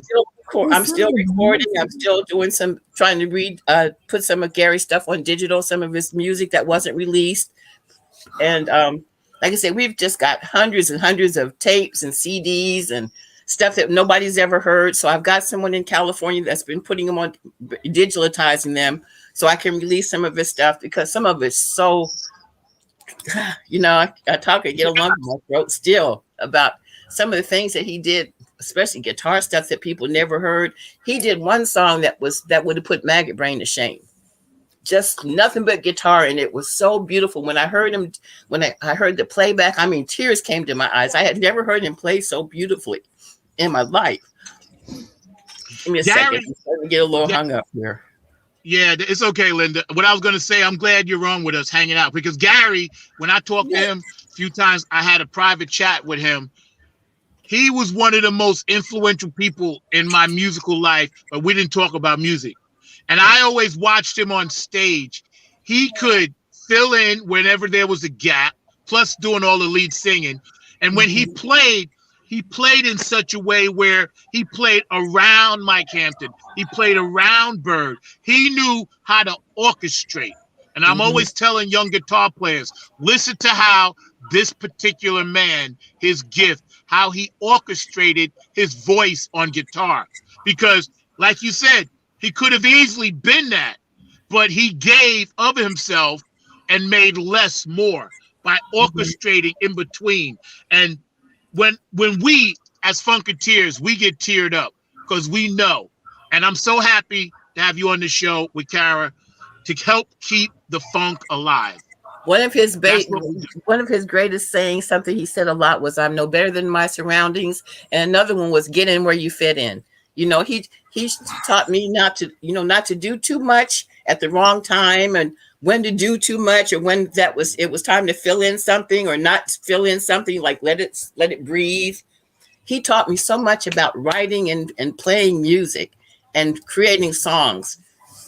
You know, I had it in me all the time, but he brought the best out of me, and I'll never forgive. I can't, thank him enough for that. Giving me that opportunity. He sounds like he was just the most wonderful man who also knew that he didn't have to take up space. He could just be the space. And oh my gosh. Yeah.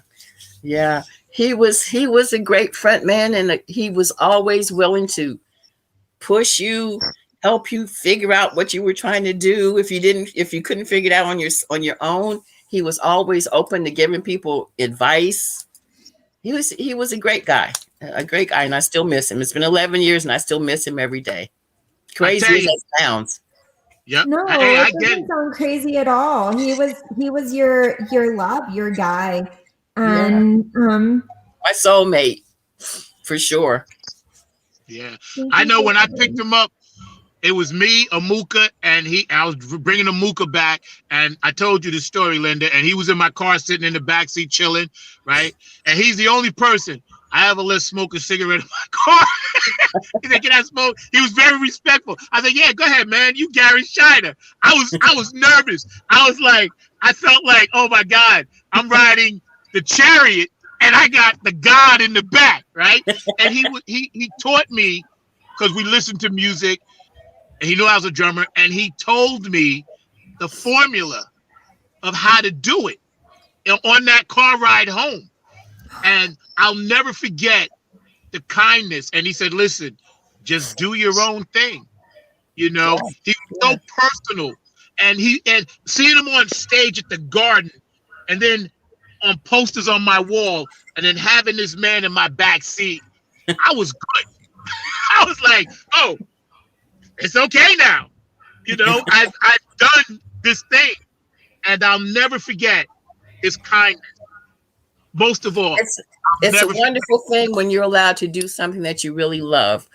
He loved that group. he had opportunities to step off and do things on his own, but he never really had that need to have the total spotlight. He was happy doing what he did and being around, like I said, no better than his surroundings. He meant that. He would never come up. You could not come up with any excuse for him not to stay where he was. People offered him millions of dollars. I mean, the Commodore's manager one time told him, "I'll give you $1 million if you sign with me tonight, and I will get you going." Because I think this was when Lionel Richie was leaving the Commodores to go solo.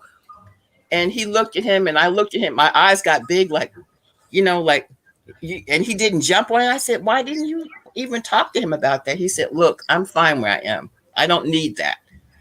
He said, "If the money's going to come, it's going to come. And if not, I'm okay with it." That's how he thought. He loved that group. He loved working with them. He did it sometime without pay, just because it was, I'm supposed to be here. I got to do this. No money tonight. Cool. We still got a show to do. That's how he thought. And that was his love. Intensely loved that group, being a part of P-Funk. And he made me love it too. I loved them anyway. When I first got with him, I was like, good sissies in Boys Town. Because to me, they were the Black Rolling Stones. And to actually have a chance to work with them and record with them and write with them, it was an experience I could never forget. Yeah. That's amazing. And so inspiring. So inspiring. I know Karen and I were talking earlier about the funk and what the funk means going forward. How do we handle the funk and everything that we're trying to do? There's not a lot of festivals. There's not a lot of financial support. So, Linda, how do we kind of all get in line, as Gary would say, get in where you fit in? How do we do that? Well, with everything going, everybody kind of doing their own music now because the record companies are not giving out deals like they used to. You pretty much have to be your own self-promoter. And I always say you have to have a backup system, people that believe in you and believe in what you're doing to help you make that move, to push you. You need someone to push you and someone that's got your back when you need it. It's very important now, especially because everybody's doing their own recording and putting their own stuff out. Mm-hmm. Those who do have record deals are getting stupid, crazy money, but it's not as easy as it used to be to get a deal with Capitol or RCA or anybody. They're not really handing out those checks anymore like they used to. Mm-mm. Yeah. So everybody has to be their own promoter. Yeah, that's right. And Kara, I was telling Kara a lot about my past funk, this and that, and Kara caught up super fast. She caught up super fast. And one thing, her and I were talking about were recognizing the people that we're standing on the shoulders of, such as Gary Scheider, such as Bernie Worrell, such as Glenn Goins, So we're trying to, keep it alive in that way. And, Mr. Grady Thomas, who's still with us, and Mr. Fuzzy Haskins and Calvin. It's a long history. And Linda, I want to say, personally, I'm grateful to even know you and have you in my circle. You're truly a funk angel. What do you think we could do, and without money, but what do you think we could do to stop some of the unnecessary backbiting?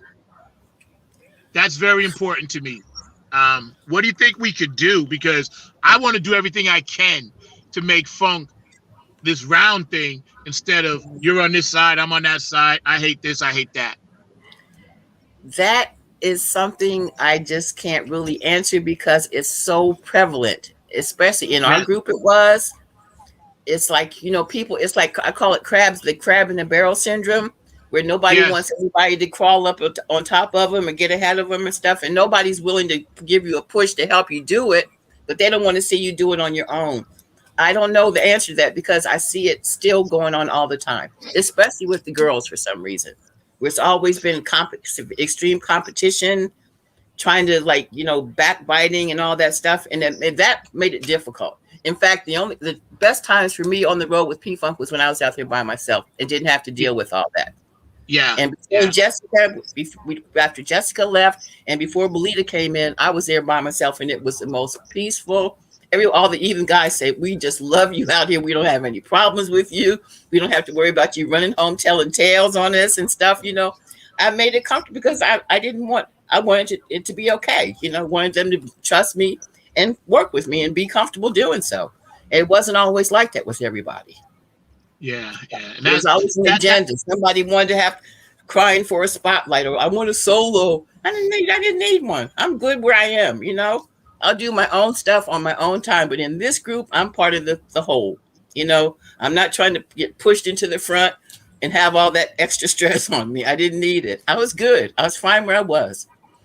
It just shows how much of a strong, grounded, intuitive being you are. You're just your own woman, and you play well with others, and you're also human. You have emotions, but you're just grounded, and you're like, this is what I'm gonna do. And a lot of times, it's just, I can't imagine if you're trying to make it to a certain status, you have this scarcity mindset where you're like, I just need to grab any opportunity. And if I need to sink someone in the process, or if I have to kind of push someone down, then I'm going to have to do that. But I love that you have just been like, nope, I'm going to be my own human, and we're going to be humans together. And otherwise we're just all going to be miserable, and that's no fun. So that's amazing.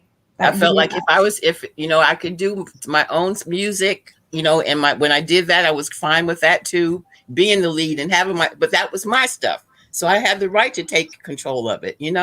With George's stuff, that was his stuff. I wasn't going to elbow my way into it. Give me the microphone, and that the kind of stuff I saw going on that made me crazy and made everybody else crazy. Seeing all that, the intensity of it, this is whatever happens, you're still going to be just part of this group. You're not going to all of a sudden walk off into the, Cardi B status or something, being a part of P-Funk. It's not set up like that. It just didn't make sense to do that. And I was, like I said, I was fine where I was. I was cool. You know what I dug about it? The fraternity and the brotherly and sisterly love. For those of us that were on that outer circle, like a satellite to the mothership, some of us understood that. I wrote a song called Fly in the Wall that I always play, right? I was just happy to be there. Yeah. I didn't say a peep. That's why they loved me. They said, man, you just sit back and watch. They were practicing in the big room upstate in New York.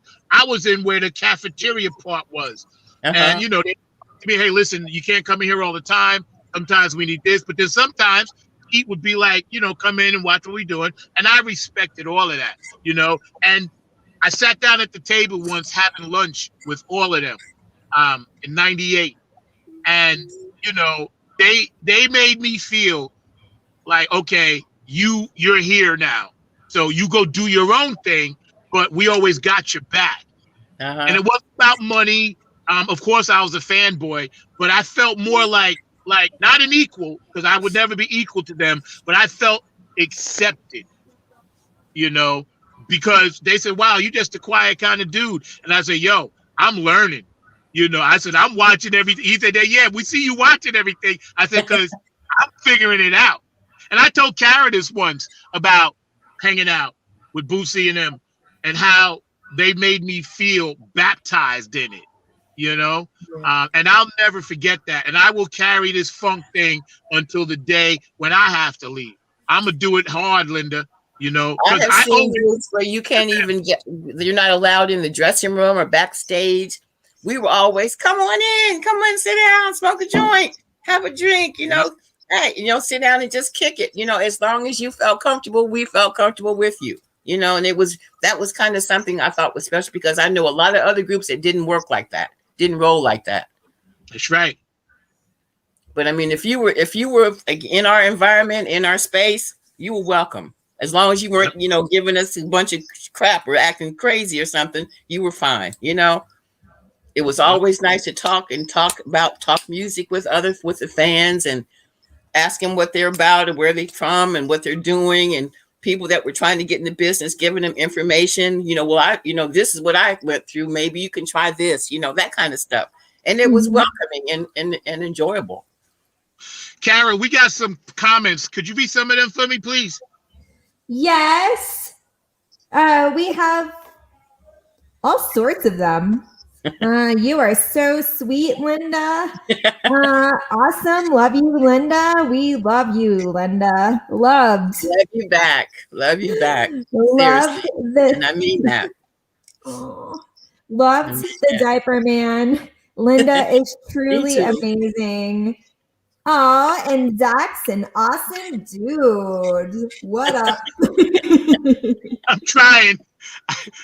I'm trying to scrape these pennies together to get to the show. So if y'all out there, you want to drop something in my PayPal, feel free. Yeah.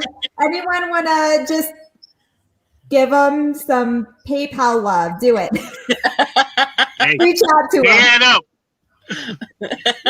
Crab feed for bush. So on a serious note, right? And we're hanging out with the amazing Linda Scheider. What an asset to my life. And Kara, you as well. You brighten up my day all the time. I wanted to ask ladies. The lady Cheney, Liz Cheney, is that her name? Liz. Okay. She's trying to get things kind of straightened out, bipartisan. I watch her a lot. I study her. I really like her because she's a conservative, but and a she's straight not shooter down with the bullshit. And she's a straight shooter. Seriously. How can we help her, ladies? How can we help her? I think it would be great if people flooded her email with, thank you and support because she's getting dogged out so badly. I think she needs to get some love, to let her know that we appreciate her standing up for the truth. Because obviously not too many others are doing that in her party. She needs all the love and amens and write-ons we can give her to keep her going and make her realize that we appreciate her standing up. It's not about the correct party. It's about just showing love, like you said, and saying thank you. Thank you for being a voice for the people. Thank you. Mm-hmm. I mean, she's got to be tough. Look at her father. Cheney, her father was not someone to play with. And you can see she's got that intensity too. But I think she's getting, she's getting weary of all the negativity coming at her. And I really think she needs some positive. She needs some love.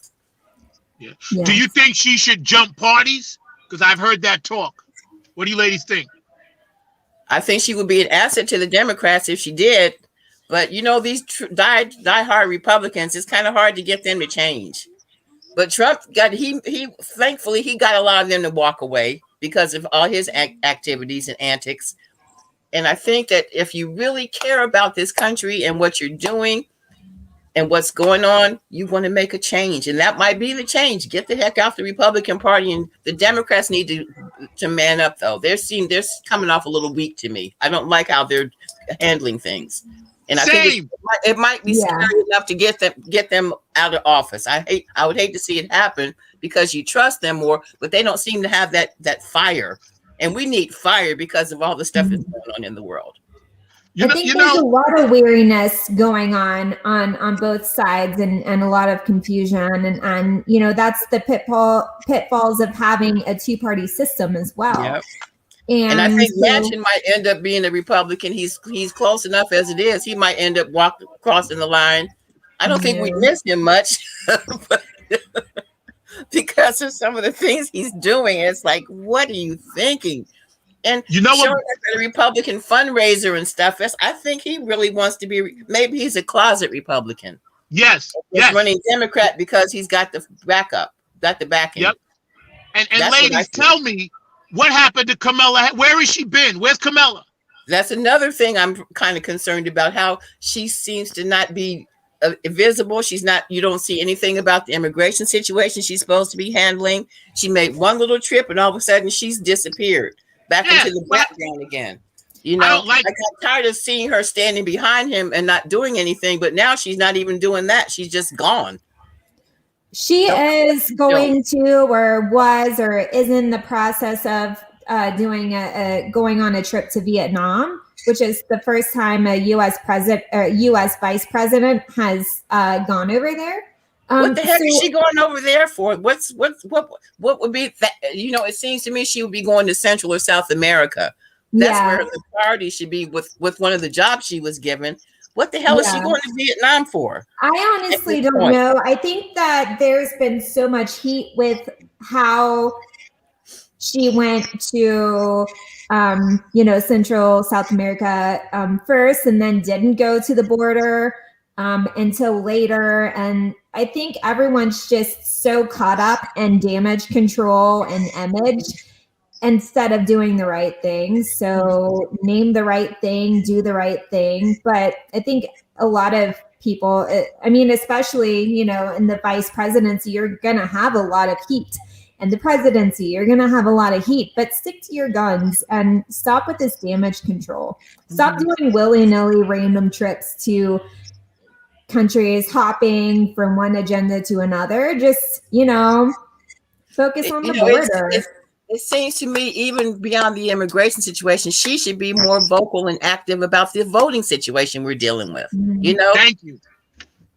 I don't understand why she's so silent about things that are so important that are going on. And she's, like I said, once all of a sudden she's just disappeared. I haven't seen her. And I thought she would be at the forefront of the voting issue. Yes.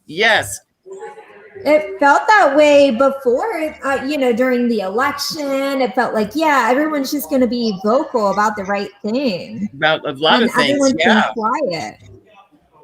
I think, I hate to say this, but I think maybe she is contemplating running for president and doesn't want to get into any kind of mud where she gets her hands dirty. You know what I mean?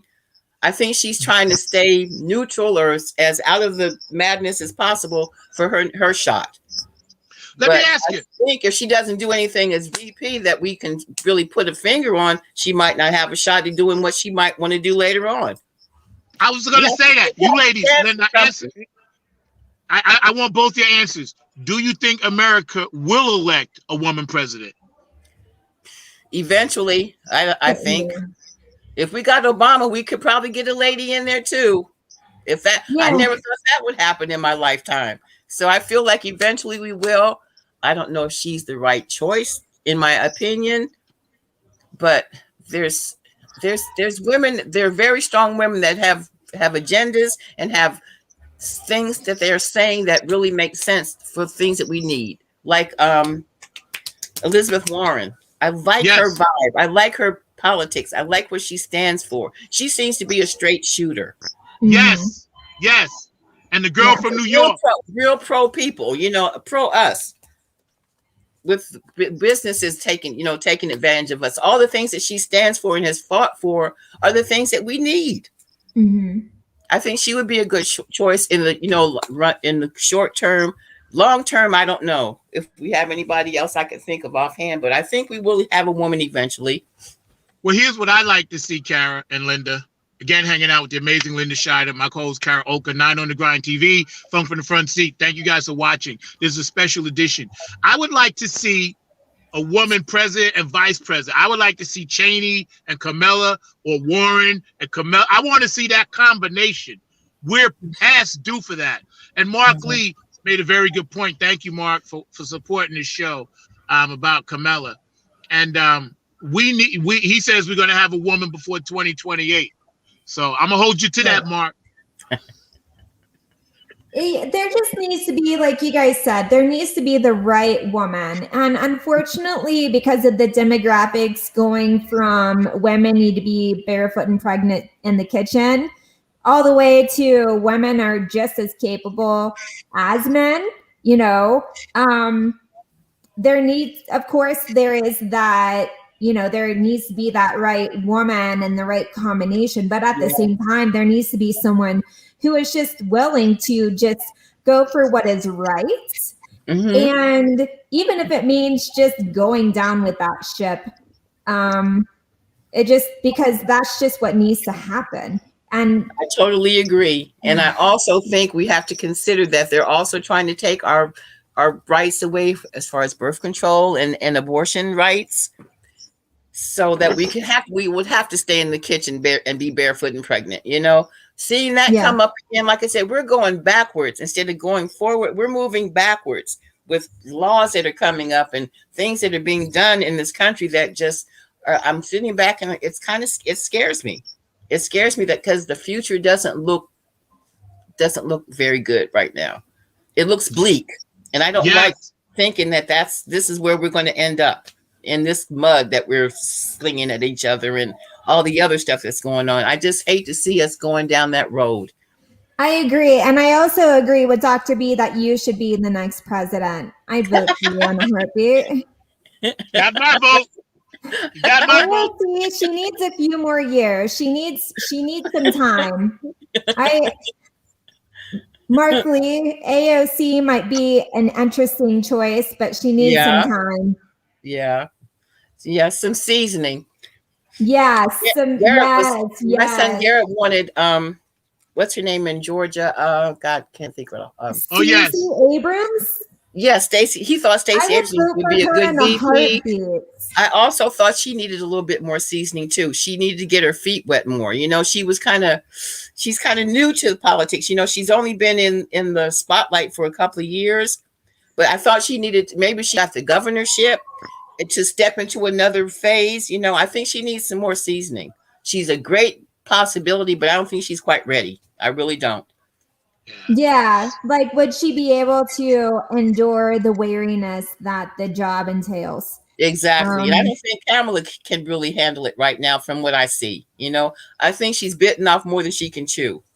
And I think it's starting to mess with her head. I really do.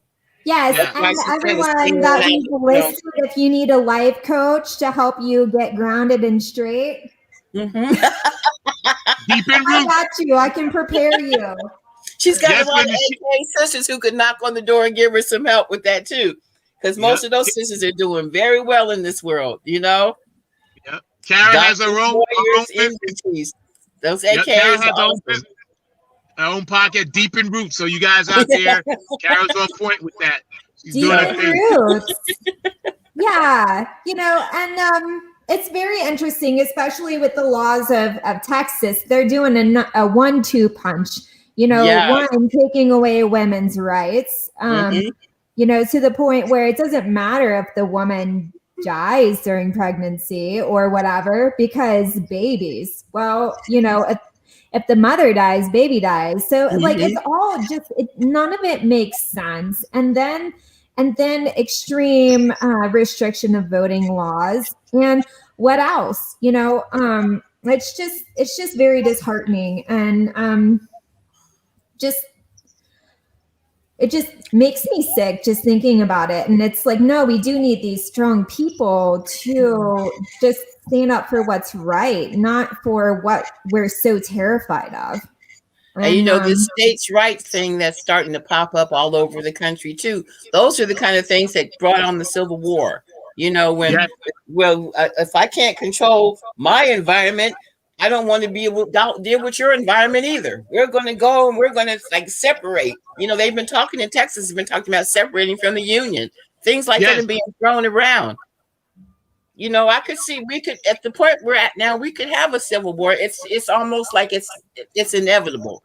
Yeah. Things are that bad to me. From what I see, things are that bad where it could actually get worse like that. Actually go down that road. 100%. And what I was going to say, ladies, is that we got half the people in this country that really are doing the right thing. And then we got, like, say, a third of the people that are always on that fence. But since COVID, I don't believe anybody should be on any kind of fence. Either you're in or you're out. Because we got half the world is on fire and half the world is flooding. And like you said, Linda, I'm a glass half full person. I try to be as best I can. Kara's the same way. You're the same way. You guys are light. But I don't see my 17-year-old and 13-year-old daughter headed into a future that is going to be what we had. And that scares me. That, as a parent, it scares me. Yeah, what kind of world are we leaving for the youth of the world? It's not a pretty picture right now. Not at all. And we have we're talking that Civil War thing again with all the guns in this country. Yes. Yes. And people are stockpiling them like they are. FaceTime video. Yep. The gun shows, Kara, in different places in the United States and Linda always have more people than sporting events. Gun shows. I see them packed with guns. People in the parking lot dealing illegal guns. You know, they come back into the poor communities, or they go into these like people that are extremists, you know, racist or whatever. They have all the guns and ammo in the world. Linda, FaceTime video. I'm sorry. I'm on doing an interview. London, please stop playing. Okay, this is not funny. It's my granddaughter. She must I said hi. My granddaughter. We gotta make a future for her. Yeah, she's a hot mess. She's a diva all in her own right too. Gary would have loved her. They had her in the studio probably 2 years ago recording her. You know, she's me I see so much of me in her. It's amazing. You know, the same we like to do. She likes art. She sings. She dances. She makes up stories. She makes up lyrics. And she just turned 6. The girl, she's awesome. I just can't wait. Like I said, Gary would have loved her. Oh. He would have put her in his pocket and taken her everywhere with him. I could just see that. I'm sorry he missed her because he would have loved her. Next time, and he's here. He's telling me he's here. Next, because you know when we have these conversations, he always comes in at the end. But next time we come in on in September, bring her on for a few minutes so we can chat with her. I'd love to talk to her. That would be great. London. Go ahead. She must have walked off.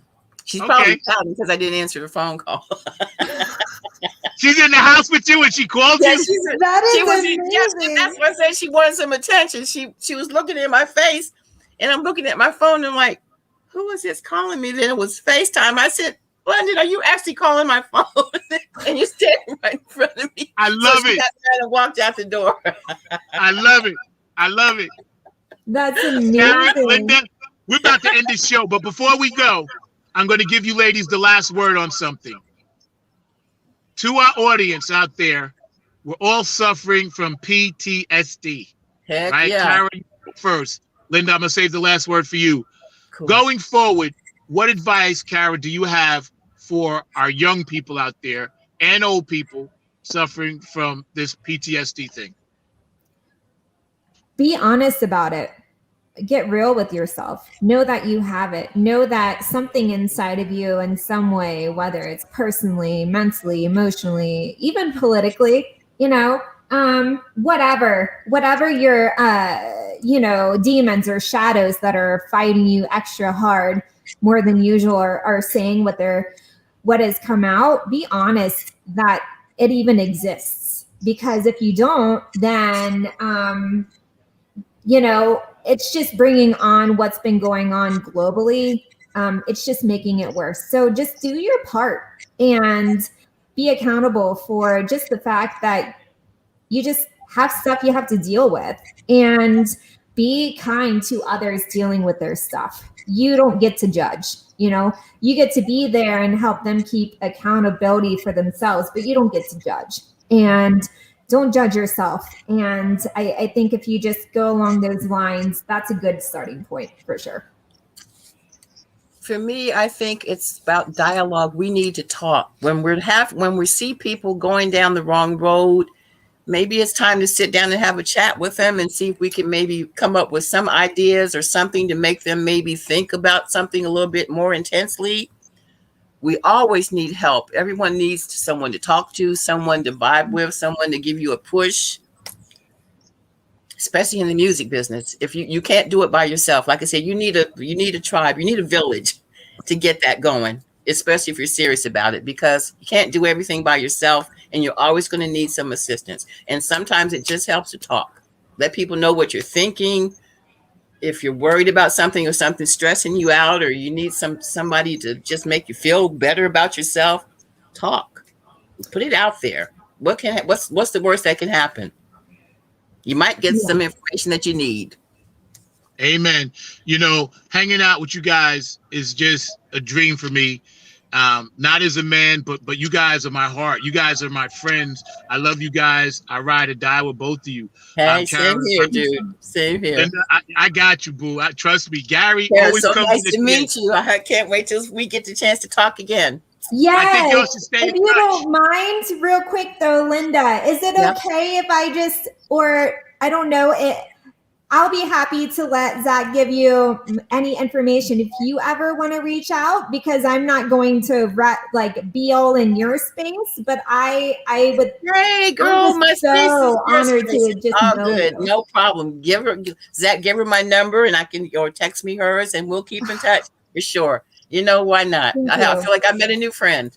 Yes. You do. A lot in common. Thank You you. do. You're And you met amazing. one that's going to get your back, because she got my back. So you know how I feel about That's you. what you need. I would That's not what even you bring need. Karen to the circle if I didn't know she was a true funk soldier. You know? Sounds good. Yeah, I can dig it. You need I'm that. scrappy I totally too. understand. Totally Cool, understand. cool. Listen, we get ready to get out of here. For everybody that was watching, please give Linda Shine her hand. Stay tuned. Follow her music. She's going to be hanging out with us at the Funk and Crab Fest, Funk and Soul Fest, BD Productions, Soul to Soul, August 21st in Lothian, Maryland at the Drury Ballpark, right? So come down.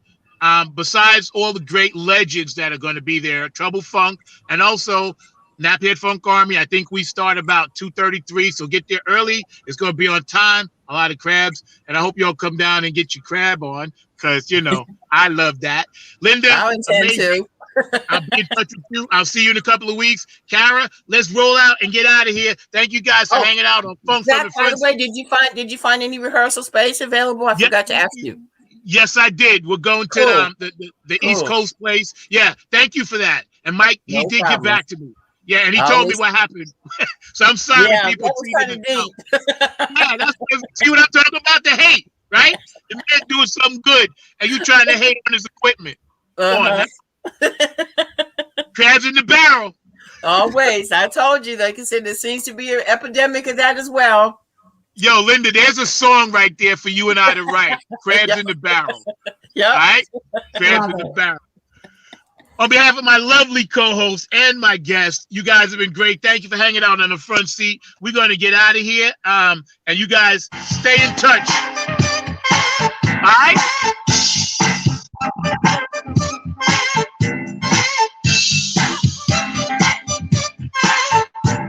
Oh, yeah, DC, Atlanta, Ohio, New York, Philadelphia. Let's have a party in the front seat. Let's get out of here. Come on. Clap your hands.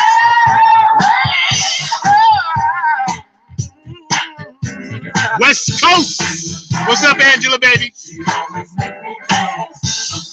Hawaii, Germany, Japan, Tokyo. I'm Young High. Say, yo. Nothing but the funk. Clap your hands. I see you, Brenda. Come on, Brenda, move it. There you go. Yeah. Long Island, Bayshore, Florida, Leroy, Al, John, I love you. Georgia, where you at?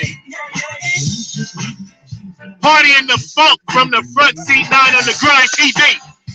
We do need donations, so hit me up on PayPal, y'all. Keep the funk alive. Maggie M's Funky Corner Store. I got you, Benevolent Funk. DC, Dr. George Darden. I love you. Get well soon. Shady Grady Thomas. Get well soon. I love you, bro. I got your back.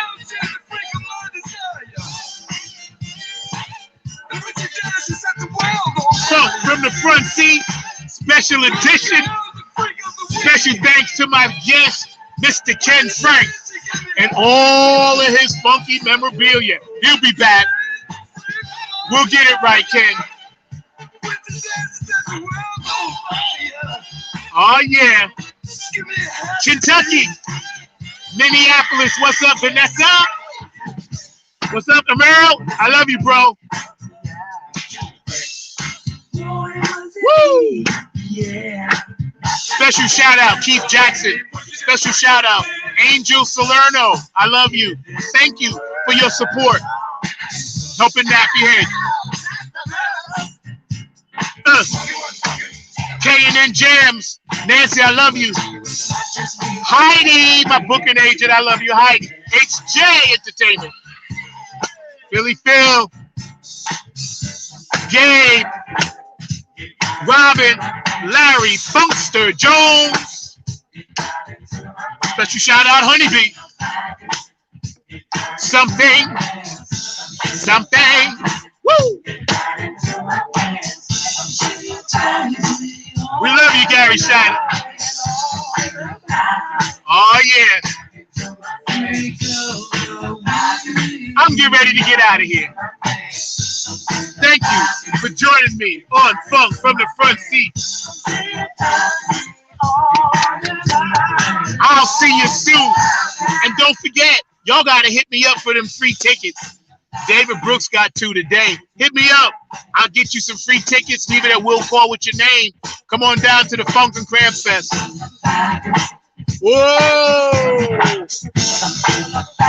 Something. I'm your host, number 9. Funk from the Front Seat. I'm out.